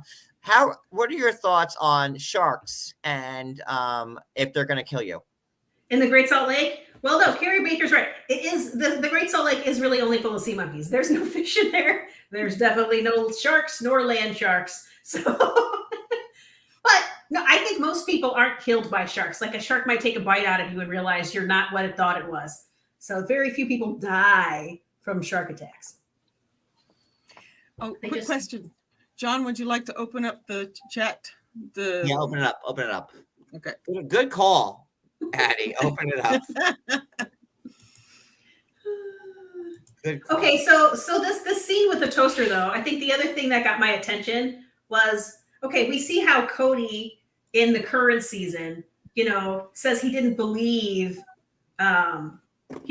Christine. He thought she was being dramatic. She's letting people influence her. All of this kind of stuff that he says, right? And we see he started it here in episode 1. He says he blames Christine for being easily influenced by internet friends with regard to the toaster. He's blaming the internet because apparently to him, Christine doesn't have her own independent thoughts or ideas. It drives me crazy. I kind of had to agree with Kody there. I'm sorry. I have to agree with Kody. And like, look at me, agree with Kody. Like, that's how crazy this is. I'm agreeing with Kody. Like, come on. She can have her own thoughts about toasters and sharks. It's okay. It's a toaster. What are you putting in this toaster to cause you death is what I want to know. Well, we saw her burn toast in the oven. In the oven without a toaster. Like, if anything, you can burn it in a toaster. Like, use it in a toaster and don't bake your fucking toast in the oven, because that would be a quick way to set the house on fire. Like, it was her oven was on fire. Wasn't Logan the one who said that? Put it in a toaster. Yes, Logan even said that, I do believe. One of the kids was like, Mom, you scare us worse with the toast. With the oven. Like, I can't. Like, I'm sorry. It's ridiculous. Like you know, it makes me want to know her even more. I don't believe in toasters. Listen, toasters kill more often than sharks. a wild comparison to begin with. It is a wild comparison. A wild comparison. Because when you think sharks, you think toasters. But whatever, it's fine. And then, like, what does Christine do? She puts the bread in the oven, and then her oven almost catches on fire. Whoops. And a toaster nor a shark had anything to do with that. I'm sorry. Very true. She managed to accomplish the same thing without a toaster. So she probably has a toaster now. I would have laughed harder if she opened up the oven and a shark came out and grabbed her, like a land shark. Oh, let's go. Who wants to make that meme? And if you do, TM John Yates, trademark, Yes. copyrights. That's my idea. And oh my God, what is this? I agree. We've missed you, No. Diamond Girl. Ooh, oh, Diamond Girl, where have you been? I hope you're doing well. We love you and we miss Diamond you. Girl, where have you been? I'm so happy to see you. Ooh, oh, Diamond Girl, yes. I haven't seen you in like about a year, Diamond Girl. So happy to see you. I hope that you're doing well. Oh, my girl. Sorry, we were excited. We do love seeing I'm Diamond Girl. so excited because I've been talking about you. I'm like, where is my Diamond Girl? Oh my God.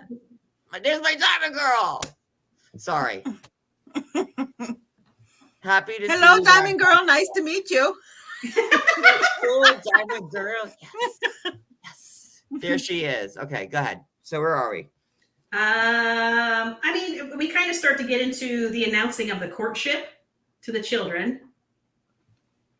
It seems like they all already knew, like that was just for TV, but The big announcement that the planned big announcement that for 3 days, it's the big announcement. It's the big announcement. It's the big announcement. But like, it was 3 days of like the big announcement. Yes. And then Gwendlyn didn't understand the announcement because Kody did use annoying words. I don't think she didn't understand the concept. I think she literally didn't understand what the heck he was saying. Okay, so I kind of want to speak on this. Yes. Because we know that Gwen said on her Patreon that she is on the spectrum.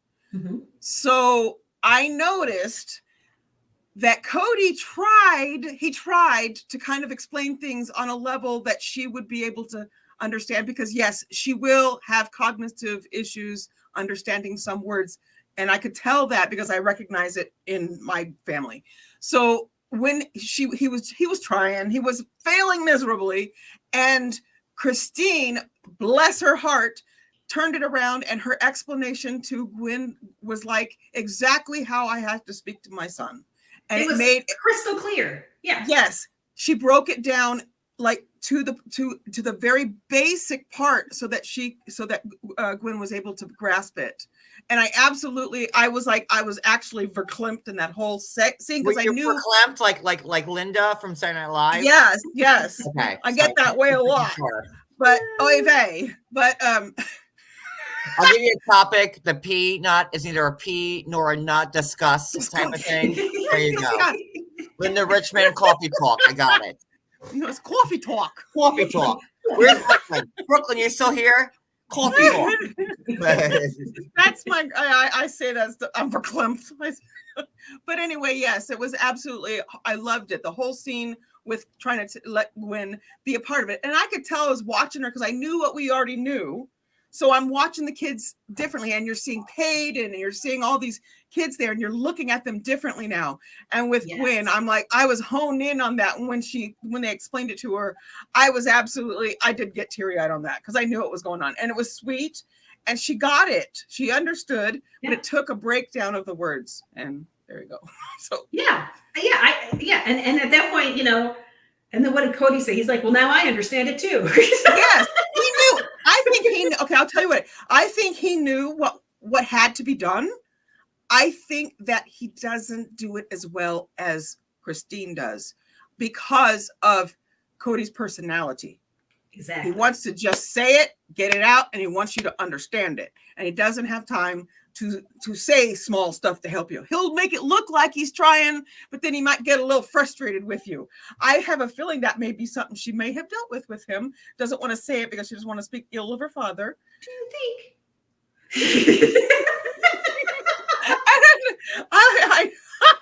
I know, like, what it's like to have a parent who has that, where they don't really want to explain things because they don't want to do it. You're just annoying the crap out of them. So but I saw Christine in that light and it made me love her even more. So absolutely. She knew how to speak to her in a way that she would understand it. And probably every single other person in the room, which was great. Yeah. I think going, oh, that's what's happening. Oh, great. Now I get it. So they talk about Robyn. I guess at this point, Robyn lives, depending on which episode you're watching, 4 hours away, 5 hours away, 6 hours away. Because she had palm trees like in her front yard. So was she in Arizona? I'm guessing. I was thrown off by the palm trees because I'm like, I'm like, I thought she was in Wyoming. So there is a connection with Arizona. Oh my gosh, what did I? Oh, there are palm trees. I'm like, there's no palm trees in Utah. Maria, you would know. Are there palm trees in Utah? You can grow palm trees in Utah, I think, if you cover them in the winter. But I think but they weren't covered in the winter. You saw like the rest of the trees like around in her area, like dead. Oh, I don't think she was in Utah. But it wouldn't make sense for her. I mean, Arizona is more than 4 or 5 hours away from where they were at in Utah. So where's Lehigh? Is that the bottom of the state or like mid Utah? No. Lehigh is up there by Salt Lake, so it's northern Utah. So that's where they were living originally in Lehigh. Yeah. So he had to go, and he kept saying south. So 5 hours south, 300 miles south. That had to have been Arizona, then, right? Did he say south? Okay, so see, because I thought that he said south, 100%. Okay, because I thought that she lived in Montana. That's what I always thought. Because that's where north. She was and there's married. No palm trees in Montana. I know that. You're right. But that's where I thought she was Montana. But then at one point he mentioned Wyoming. I think the girls. No, he grew up in Wyoming. Right, but I think it was Maddie mentioned. We met Robyn for the first time when we were coming back from Wyoming. So I'm like, where the heck are they? Larry's saying that they were in St. George, and that St. George has, which makes, because isn't St. George like on the border between like Utah and Arizona? It is. No, St. George is all the way south, but I don't think they live in St. George. They lived in Lehigh. No, Robyn. Oh, Robyn. Oh. Robyn was living. Okay, I can get on board with that. Maybe. Okay. Yes, I do think that is. Yes, I just okay. Is it? Where's my book? Oh, there it is. Sorry. Yes, it's. I'm seeing that it says it is assumed that Robyn lived in St. George area during her early courtship. Okay. That helps me out because I could have sworn when she was married to her first husband that they lived in Montana. So that's where I get thrown off, assuming that she's still in that direction and that she didn't go all the way down to St. George. So that's interesting. Okay, let's see. Let's move to episode 2, I think. Please. Let's see. So we're talking about how Robyn met, I guess, Kody. And I guess it was at a friend's house that through Meri. Yeah, through Meri. They were at a friend's house, and that friend was Robyn's cousin. And they introduced Meri and Kody, and they were like, "Hey, man, this will be great. I think you guys will hit it off." But again, they make it look like Meri again has chosen Robyn.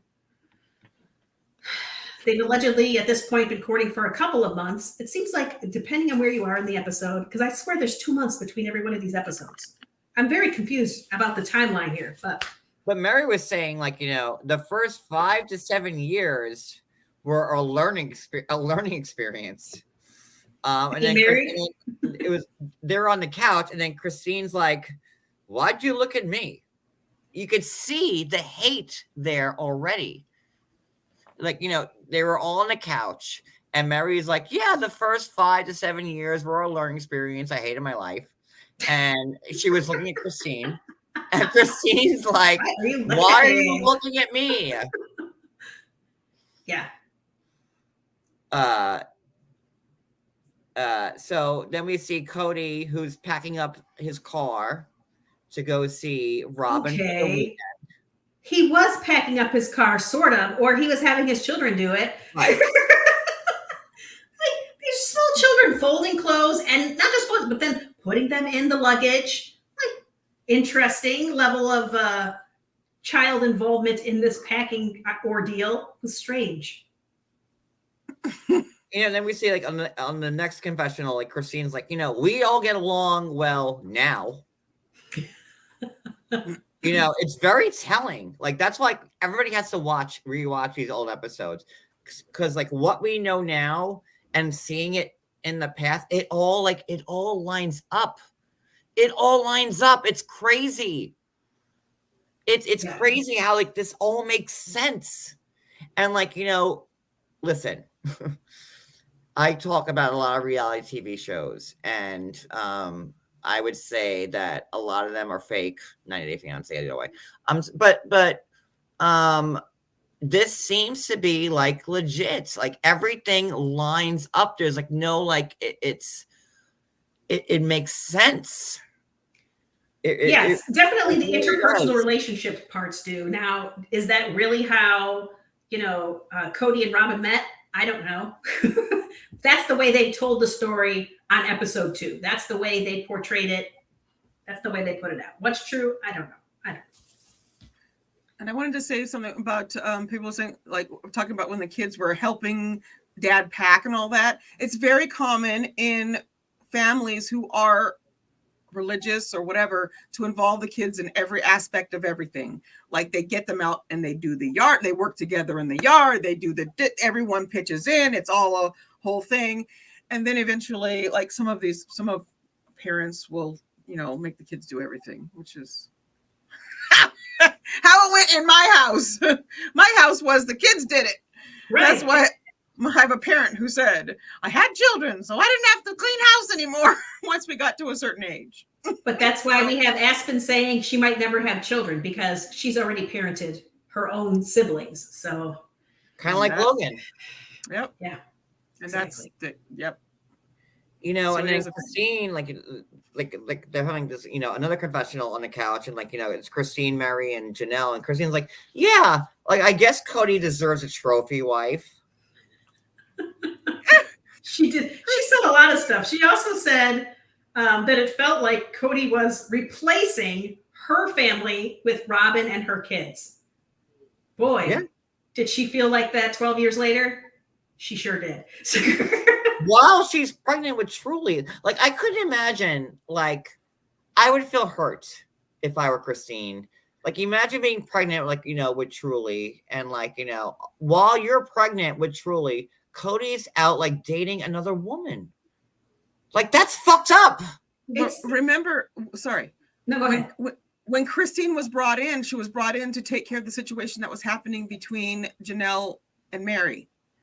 I think that Robyn was brought in to take care of the situation that was happening between the three ladies, because I don't think they were getting along. I think they were having problems with Meri. I think all that was starting to happen and was already happening when the show first started.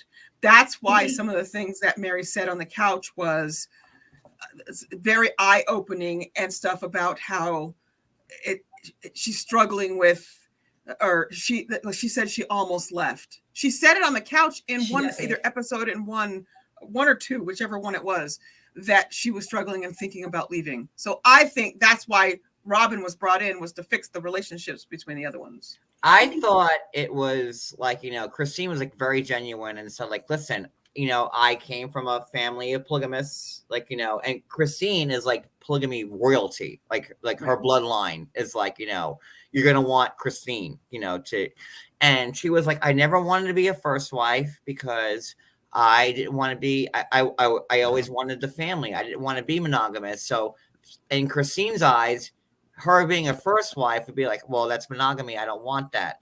And then Christine said, I don't want to be the second wife because the second wife is usually the wedge I mean, these are Christine's words. Yes. She did. Exactly what she said. So the second wife is always the wedge, and Christine saying, I always wanted to be the third wife. That, like, you know, I would be the one to be like the tiebreaker, like to fix the family. And like, it's hard to wrap my head around that, like saying like you want to be third. Like, you know, that's not something humans aspire to be. You want to win. You want to be first. Well, you know, but like Christine saying, I want to be third. Like, but it's the peacemaker position. The third, number 3 is the peacemaker, right? That's a lot to wrap your head around. And also being the second wife is difficult because one, you're by yourself when he's with the other one. With a third wife, that gives the other two somebody to be with. And in that position, you have her not fixing, so she can talk with Janelle and fix stuff, whatever. And I think that's personally why they have a relationship like they do now, because I think she knew more and she saw stuff and probably had more of a better relationship with Meri with Janelle than she did Meri, because she probably already experienced the stuff that was going on with the kids in the beginning. No, that could be. That's interesting. I think I also wanted to kind of bring up, you know, when Christine says that she feels like Robyn and the kids are replacing her, and that she's annoyed by all of this travel that Kody's doing, right? Because it takes him, you know, 4 or 5 hours to get there and back, and then again back. 4 hours, then 5. Cody had an extra hoher. You know, he did exactly. He did, and then however much time he's spending there, right, to begin with, and all of that time, you know, he's not with his actual family, right? We see him in the current seasons saying, I have to be with my littles. My littles need me. My small children need me. Here he is abandoning his small children to go be with Robyn. So he's full of shit. She wanted to be third. She was very clear about that. Never first, never second. You know, I guess because of her background being in polygamy, like, you know, she knew which was like the best wife to be.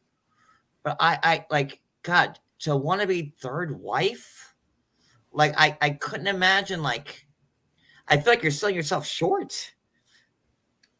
I see it like I said about the second wife thing. It's a lonely position. From what I've heard from Seeking Sister Wives and all that other stuff that we watch, it's a lot. They say that a lot there too. Being that second wife is a hard one. That's why I think they go quicker from the second wife to the third wife, because the second wife is lonely and needs somebody else, so they bring somebody in then. Well, the first wife's the first wife, and the second wife, the first wife hates. So bringing Christine to like make it better between everybody. Yep. Yeah, that way she's loved by everybody. She's not the wedge. Everybody loves her. And that, to me, that almost sounds like third child syndrome. Being the baby, being the baby of a family. You know what I mean? The babies get all the attention and the love and everything else in the family. The middle child, mine did. The middle children get screwed. But I'm a middle child. I don't. In my family, there was I don't know. I was adopted in, so I was a firstborn and a middle. So. The middle kid sometimes gets looked over. That's how, you know, and then the baby gets all the attention. And I'm kind of wondering if nobody could look over Maria. I'm just saying. I wouldn't allow it. I was that middle child. You will look at me. Notice me. Exactly. I was the firstborn and also an only child at the same time. Like, I'm weird, like, you know, so I have a sister, but I was raised as an only child. So I'm weird and stupid and crazy. So whatever. I belong with the Browns. So there we are. We've all been there. Oh man. All right. So, and then like we find out that, you know, Christine didn't, you know, meet Robyn until 4 weeks after, you know, Meri and Robyn and Kody hung out for like a month. And I guess Christine nor Janelle had met Robyn, right? And Christine was freaking out. You know, she didn't know how to feel. And she felt like she lost her best friend. Yeah. Yeah. Probably because I think she also said there was a point, or Kody said there was a point where he was in Christine's bedroom and he started sobbing and he wasn't sure why. And Christine's like, "You're lovesick." You know, could you imagine saying that to your husband? Oh my You're God. lovesick. Especially given the fact that she was very irritated about this whole situation with Robyn coming in. It was like, I felt like almost like it was a slap in the face to her to have to say that. Like he stood there as a narcissist going, "Oh, feel sorry for me. I'm so sad. I miss her." And you're going, "I'm freaking right here. Yeah. Don't miss her while you're with me, bro."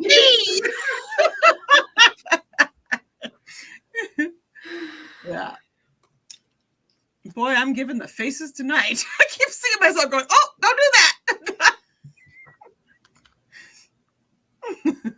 Kody LeBron, but not her. Oh, absolutely. Yeah, absolutely. Is that are we good with like the second episode yet? Well, almost. I think okay. You know, obviously he goes, and Maddie and Aspen go as well to babysit so that he can have alone time, and then we watch the two of them have a goopy, gross date, and just look lovingly at each other. And I hated it. Like they're like with the string ring that he stole from, who was it that was making the ring? Maddie or McKelty? It was Maddie. Yeah, Maddie, yeah. Gave her a ring, a string ring. String ring. She's all like, "I need that." And he took it from her. You'll be on camera for 1 second. So romantic. So like, pretend I'm Kody and Robyn. Come here, Kody. Come here. Hi. Well, this is a real Kody here with a C. Mhm. But like, you know, can you like just scooch down a little bit? Get on your knees, Kody. Nothing new.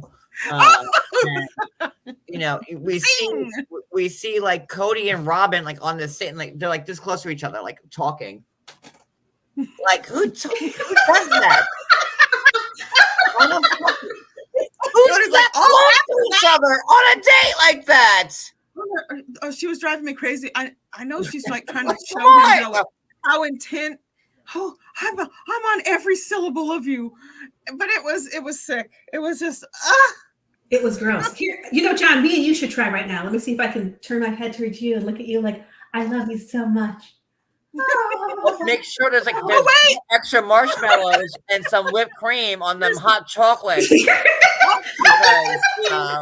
I'll be Christine. Hold on a minute. You want it too? Okay, here we go. I can't wait for the memes to be made from this shot, so that's gonna be great. All right, we're out of control as per usual. All right. No, it's a good out of control. I love it. I love it. All right. So episode 3, that starts a little bit obnoxiously with Kody deciding that his older girls need to plan a birthday party for Robyn. Hi, Dawn Marie. Dawn Marie is one of my moderators. I can't. Oh.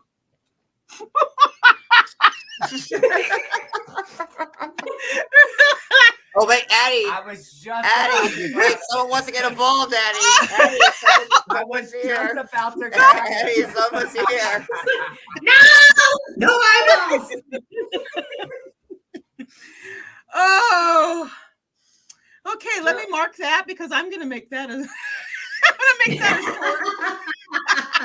somewhere in Well, he's like, 143. you're just starting episode 3 now. I'm like, yeah, whatever. Oh, it's a quick one though. It's not that bad. Yeah, for some reason he wants the girls to plan a birthday party, and McKelty was talking about how weird it was seeing Robyn so in love with her dad. You know, how she's smelling his jacket and saying, "I miss your dad." I imagine that. That was a. Oh my God, great. Becky, thank you so much, Becky. Hey, Becky, this is for you.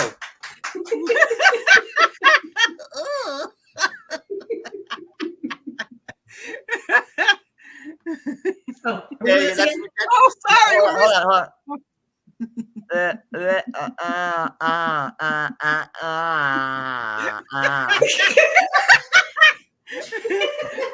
I straightened my tongue. That is the limit, y'all. We can't. Horrible. Out of control. What a mess.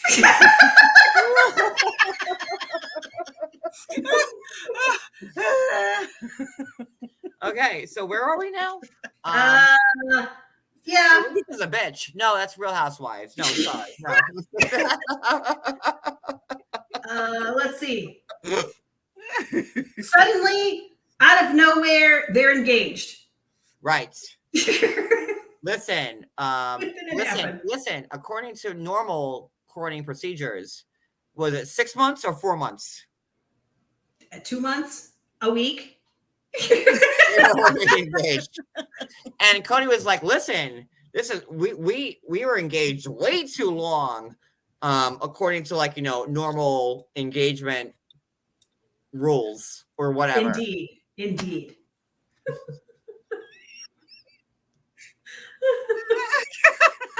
So yeah, he asked to marry her and sealed the engagement with a kiss. Oh.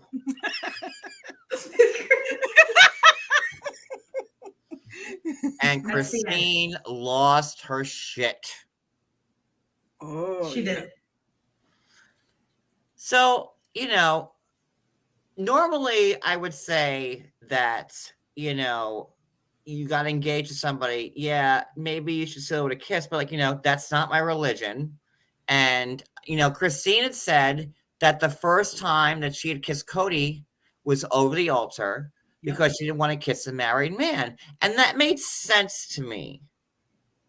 It did. Yeah. No? Like yes, but after knowing what we know now, do you think maybe it wasn't a kiss because he didn't want to kiss her because he wasn't in love with her? Yeah, because she was disgusting when she ate nachos. Had the cooties, and she was. What do you think the weight thing is always talked about by somebody else? Jeez Louise. I don't think that Christine was if we were not watching Sister Wives, it was 90 Day or Housewives or whatever, I'd be like, okay, you're crazy. You're getting engaged. Of course you should at least kiss. You should be doing this after the, right. But that's not. I agree. But take it for a test drive. Exactly. Test drive the car before you buy it. Yeah. Yes, we do. I did with Kody. We did. Got caught by the parents, but that's okay. Multiple I times. was an adult. But still, I was in a so it just, and then but I also understand, it's, Christine said, this is our religion. It was just respectful. I didn't kiss Kody until we said I do. And I now pronounce you man and wife. So I kind of have to take Christine's side on this. Well, but is that the common practice, or was that Christine's thinking and she just assumes everybody else thinks the same way? Well, what happened with Janelle? Let's find out. I don't know. Did Kody call her up? Ask her. Did Kody give Janelle a kiss before they were married? That's it's what we should find out. They don't talk about any of that with the other wives, just Christine, because Christine's the one who had an issue with it. So that's why it's in the story. And I'm pretty sure he kissed Meri beforehand, But Meri was it was just him and Meri. They were monogamous at that point.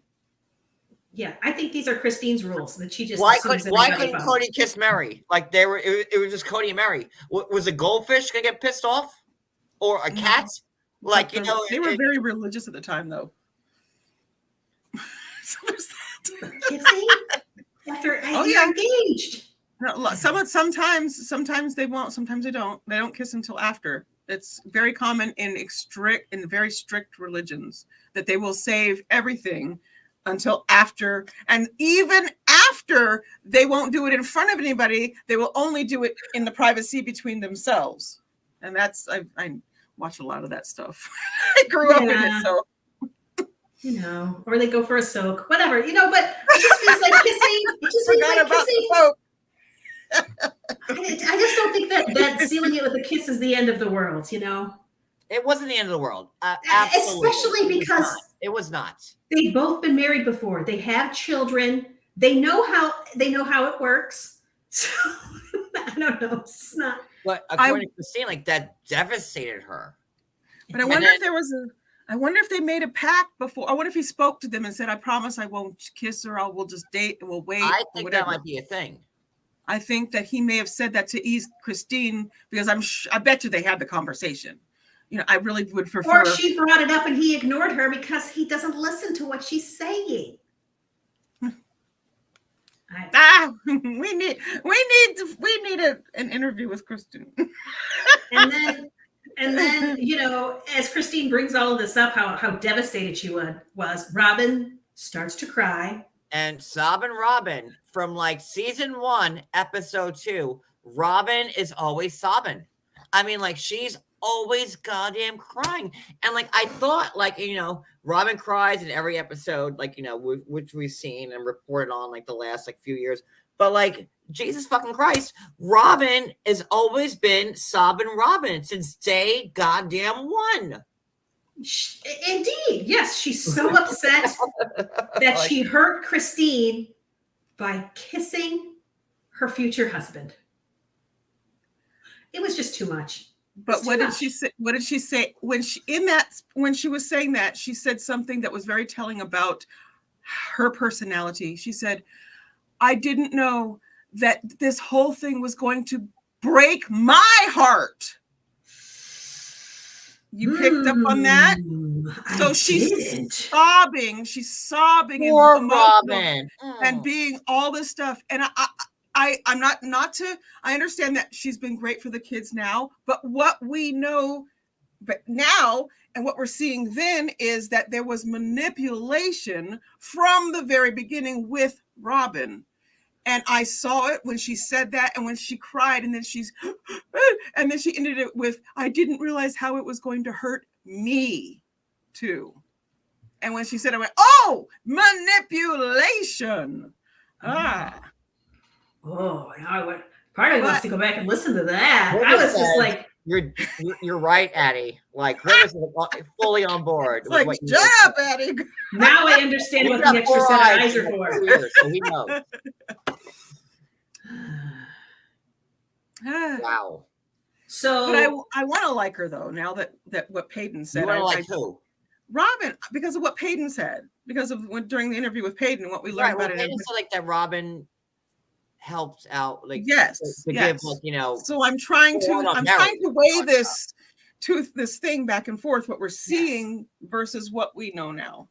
So I feel like the kids have nightmares of Meri coming into their room, like pulling teeth out of their mouth. That's what I feel like. You know, I'm there. Meri's like, "I'm gonna get your teeth." You know, like. Could be. Very well could be. I think Meri during the scene, she said something that hit me a certain way. She said, "You do wonder when he's going to give you the attention he gives her." So she's already saying that, you know, the attention he gives Robyn is not the same that he gives Meri already. So she's being replaced already at this point. And we hear her say almost this exact thing, you know, later on. You know, she wishes for that attention. Everybody wants the attention that he gives Robyn, except for Janelle. She doesn't really care. But like, please marry 5 more people. I'm good. Yeah, if I wanted this level of attention from a man, I would be monogamous. Thanks, I'm good. You know, like it was telling. You know, Janelle had said, you know, listen, I came from like we said, like, you know, the regular LDS church, and she didn't think it was weird, like, you know, marrying Kody and being part of it. But she also said, like, you know, she never heard of it before, which was like, okay, Janelle, I you know, whatever. Yeah. But she said she had that spiritual calling as well. Like this felt like the right decision for her. So, you know, I don't know. Maybe that smooths everything out. It does. It does. Upon reflection. Having had those moments in my life, I go, yeah. You start doing weird stuff sometimes. Okay. So this is where Addie, where she says what you were talking about. So I don't know where Meri says, I don't know if I want to stay sometimes. The only thing that makes me stay is my commitment level and my child. So we see this in episode 3. She's already talking about not knowing if she wants to stay sometimes. And you could see like that Leon was already hesitant. Like, you know, when Kody made the big announcement, right? Like the big announcement for 3 days, the big announcement's coming, clear the wood. Cut that some trees because the big announcement's gonna come. Like, what was that? What? Whatever. Like, right? Like, you know, there's a big announcement. So cut down all the trees in the backyard so I can talk to you about it in the living room. What are you doing? What the fuck was that? Like, I'm sorry. Like, why were they outside? The big announcements. They were bonding. Do you know how many kids they're all I love how the kids were all like, oh, we're just in it and we're doing it. And I can tell you when those cameras went off, those kids were like, I'm out.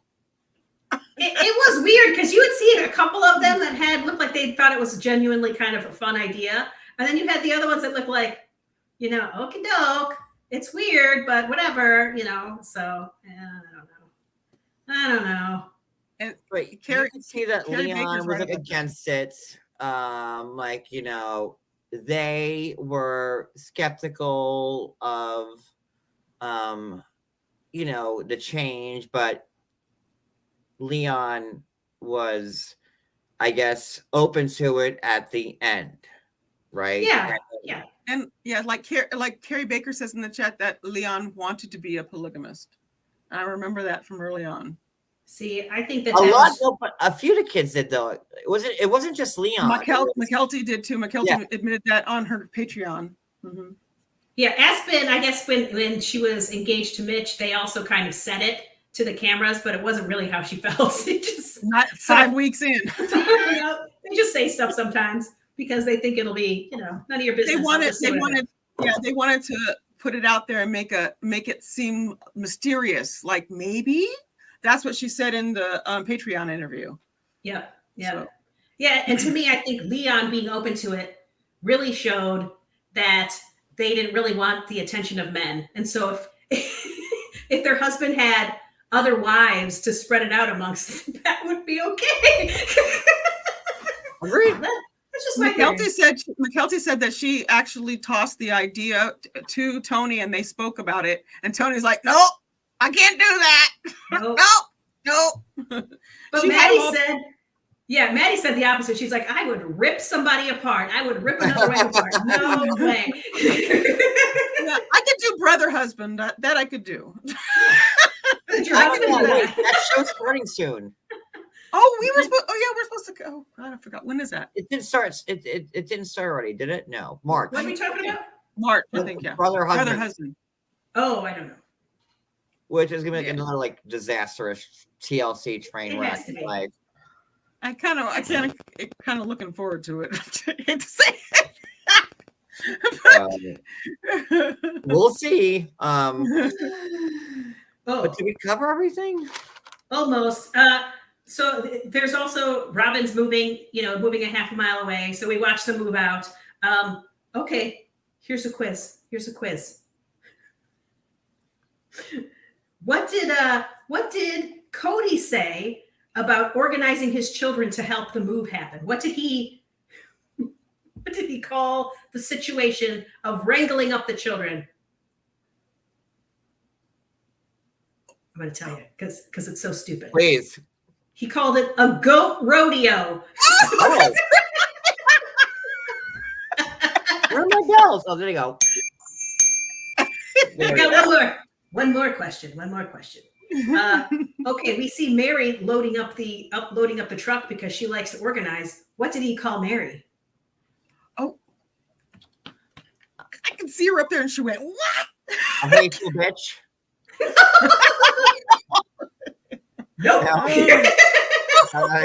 Was I wrong on that one? Sorry. Yeah, he did not call her that. Meri. He called her a packing Nazi.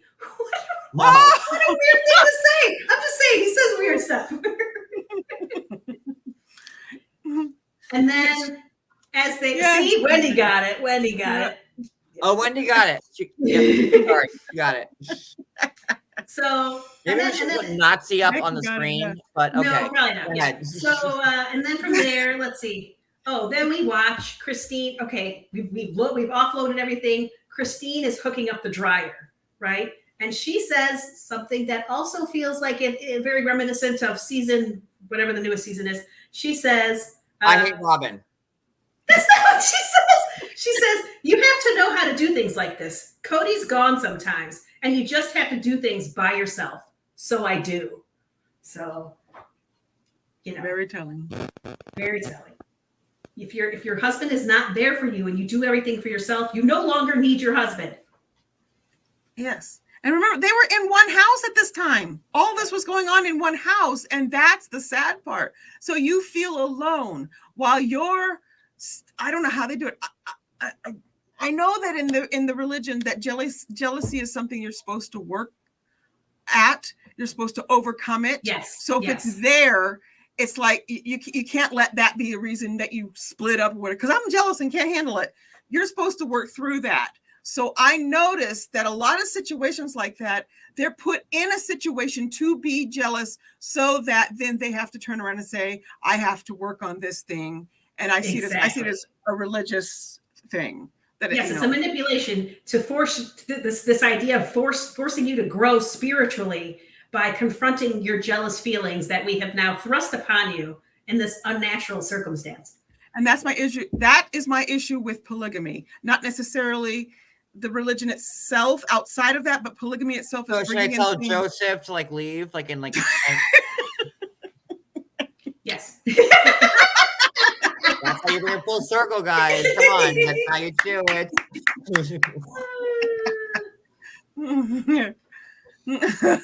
But listen, my homework is fair because 4, 5, 6, and 7. So 4 is 20 minutes, 5 is 20 minutes, 6 is 20 minutes, and 7's 20 minutes. And then you get 8 and 9, which are both like an hour each. So yeah, so your homework would just fair. 4, 5, 6, and 7. And I want a book report and a diorama from everybody. I gotta make a diorama? Like, you know, like the shoebox dioramas? Yeah. I flunk. Yeah, I want a diorama. Let me write that down so I don't forget to make a diorama. Get, you know. You will too. I'll be the one that'll just come in and say, nope, I flunk. Listen, I will post all the best dioramas on my page. I want 4. Man, I gotta not watch this at the last minute if I gotta make a diorama. Gotta watch it soon. I have to Google diorama. You know what a diorama is? It's like a 3D model. I was homeschooled by a mother who didn't like to do Okay, stuff. a diorama is like it's like a 3D model. Like, you know, you put like characters and you make a scene. Yeah. Usually people use shoeboxes to do it. Wendy wants a book report. Okay, so that's your choice. A book report. So the book report will be like, you know, I'll just say like, you know, 1 page. No, because that's easy. 2 pages, double spaced for your book report. You do a book report and a diorama? Listen, I'm going to use my teaching credentials to like make this work. So if I went to school for 8 years to be a teacher, and now I'm going to use this shit now. So there we are. I want either a diorama or a book report on episodes 4, 5, 6, and 7 of the first season. And I will post all the beautiful dioramas that people send me. And you can get really creative with this shit. I'm just saying. You're going to want to do the diorama as opposed to the book report. Yes. So like if I was going to do a diorama on the episodes we just watched, I would have in one corner, I would have Meri yanking out children's teeth. Yes. And then I'd have Christine behind a dryer. And then diorama. See? And then I'd have Kody and Robyn, you know, smooching or nearly smooching. And then I would, for some reason, have Janelle in a car driving around, heading to the movies because she's over it. I saw in high school social studies, like, dioramas, like, or like more like elementary school, like, that's what you do, like in like second, third, fourth grade, you do dioramas. But I think that it would be appropriate to have dioramas. No shade to anybody, but I think it would be better than diorama. Should we rename these old recap episodes? Should we rename them, Sister Wives Book Reports? Oh, so funny.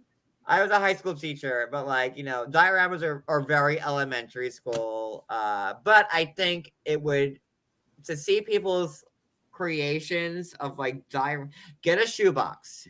Everybody has a shoebox in their house. And then you just make it out of a shoebox. Like you have like little characters and like, it's oh my God. I think this would be like lit if you guys wanted to make dioramas of like the Sister Wives. Like, holy shit, how much fun would that be? I've got BoxyCharm boxes. I'll just have to use that. Yeah. And I promise all of you, I will post on both accounts every diorama that I get. Okay.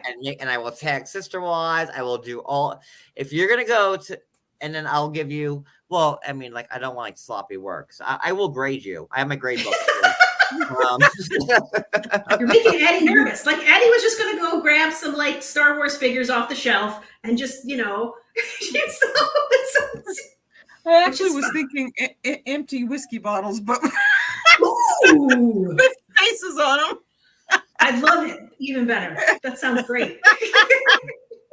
But I'm looking forward to it. I want to see everybody's thoughts on, and I think a diorama would be the best way to show that. So fun. Hopefully I remember. Like, hold on. This could be like Kody. Like, it doesn't take much. You could use toys or like whatever. Like, just be creative. I love you, That's buddy. what I look for. Yeah, you can do anything. You can do anything. Sky's the limit. Just put it in a shoebox. Put your whiskey bottles in the shoebox. Done. And maybe the best diorama wins something. I don't know. Maybe. Ooh. Ooh. If I had to sweeten the pot a little bit, maybe, we could do like an Olympian type of like first, second, third place type of thing.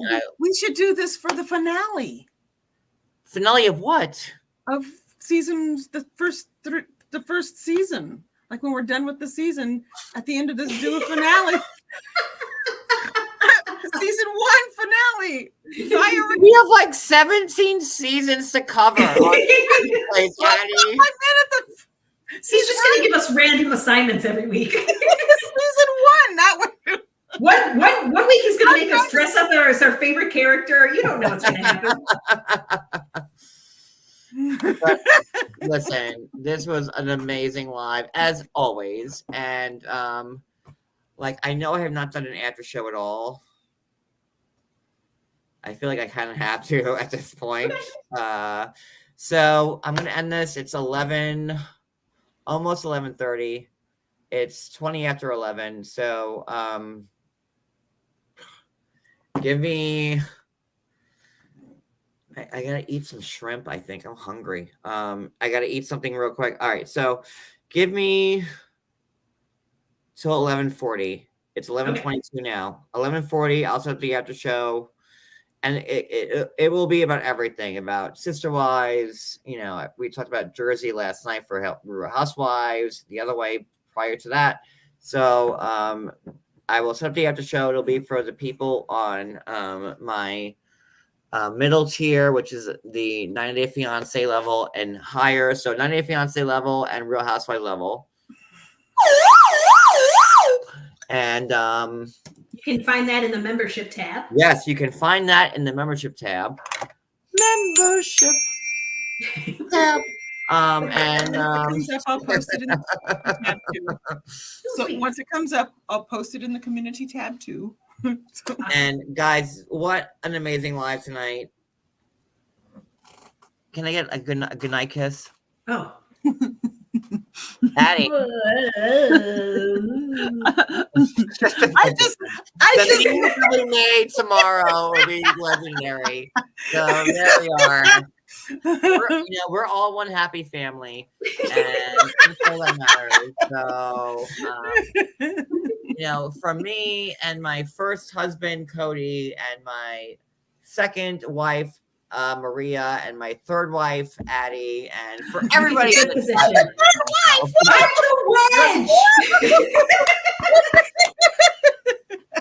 and for my fourth wife Wicked, and my fifth wife Brooklyn, everybody have a great night. I will see you in a few minutes on the after show. I had a great time tonight, and don't forget your homework, and I will give you a demerit if you don't listen. I'm a teacher. Do your homework. You have 4, 5, 6, and 7 for next Thursday. Yep. You have a whole week to watch an hour of TV show. So it shouldn't be that hard, okay? You have a whole week to watch it, and then for next Thursday, we're going to cover that too. So, guys, have a great night. I had a blast. Thank you so much, and good night, and bye. Bye.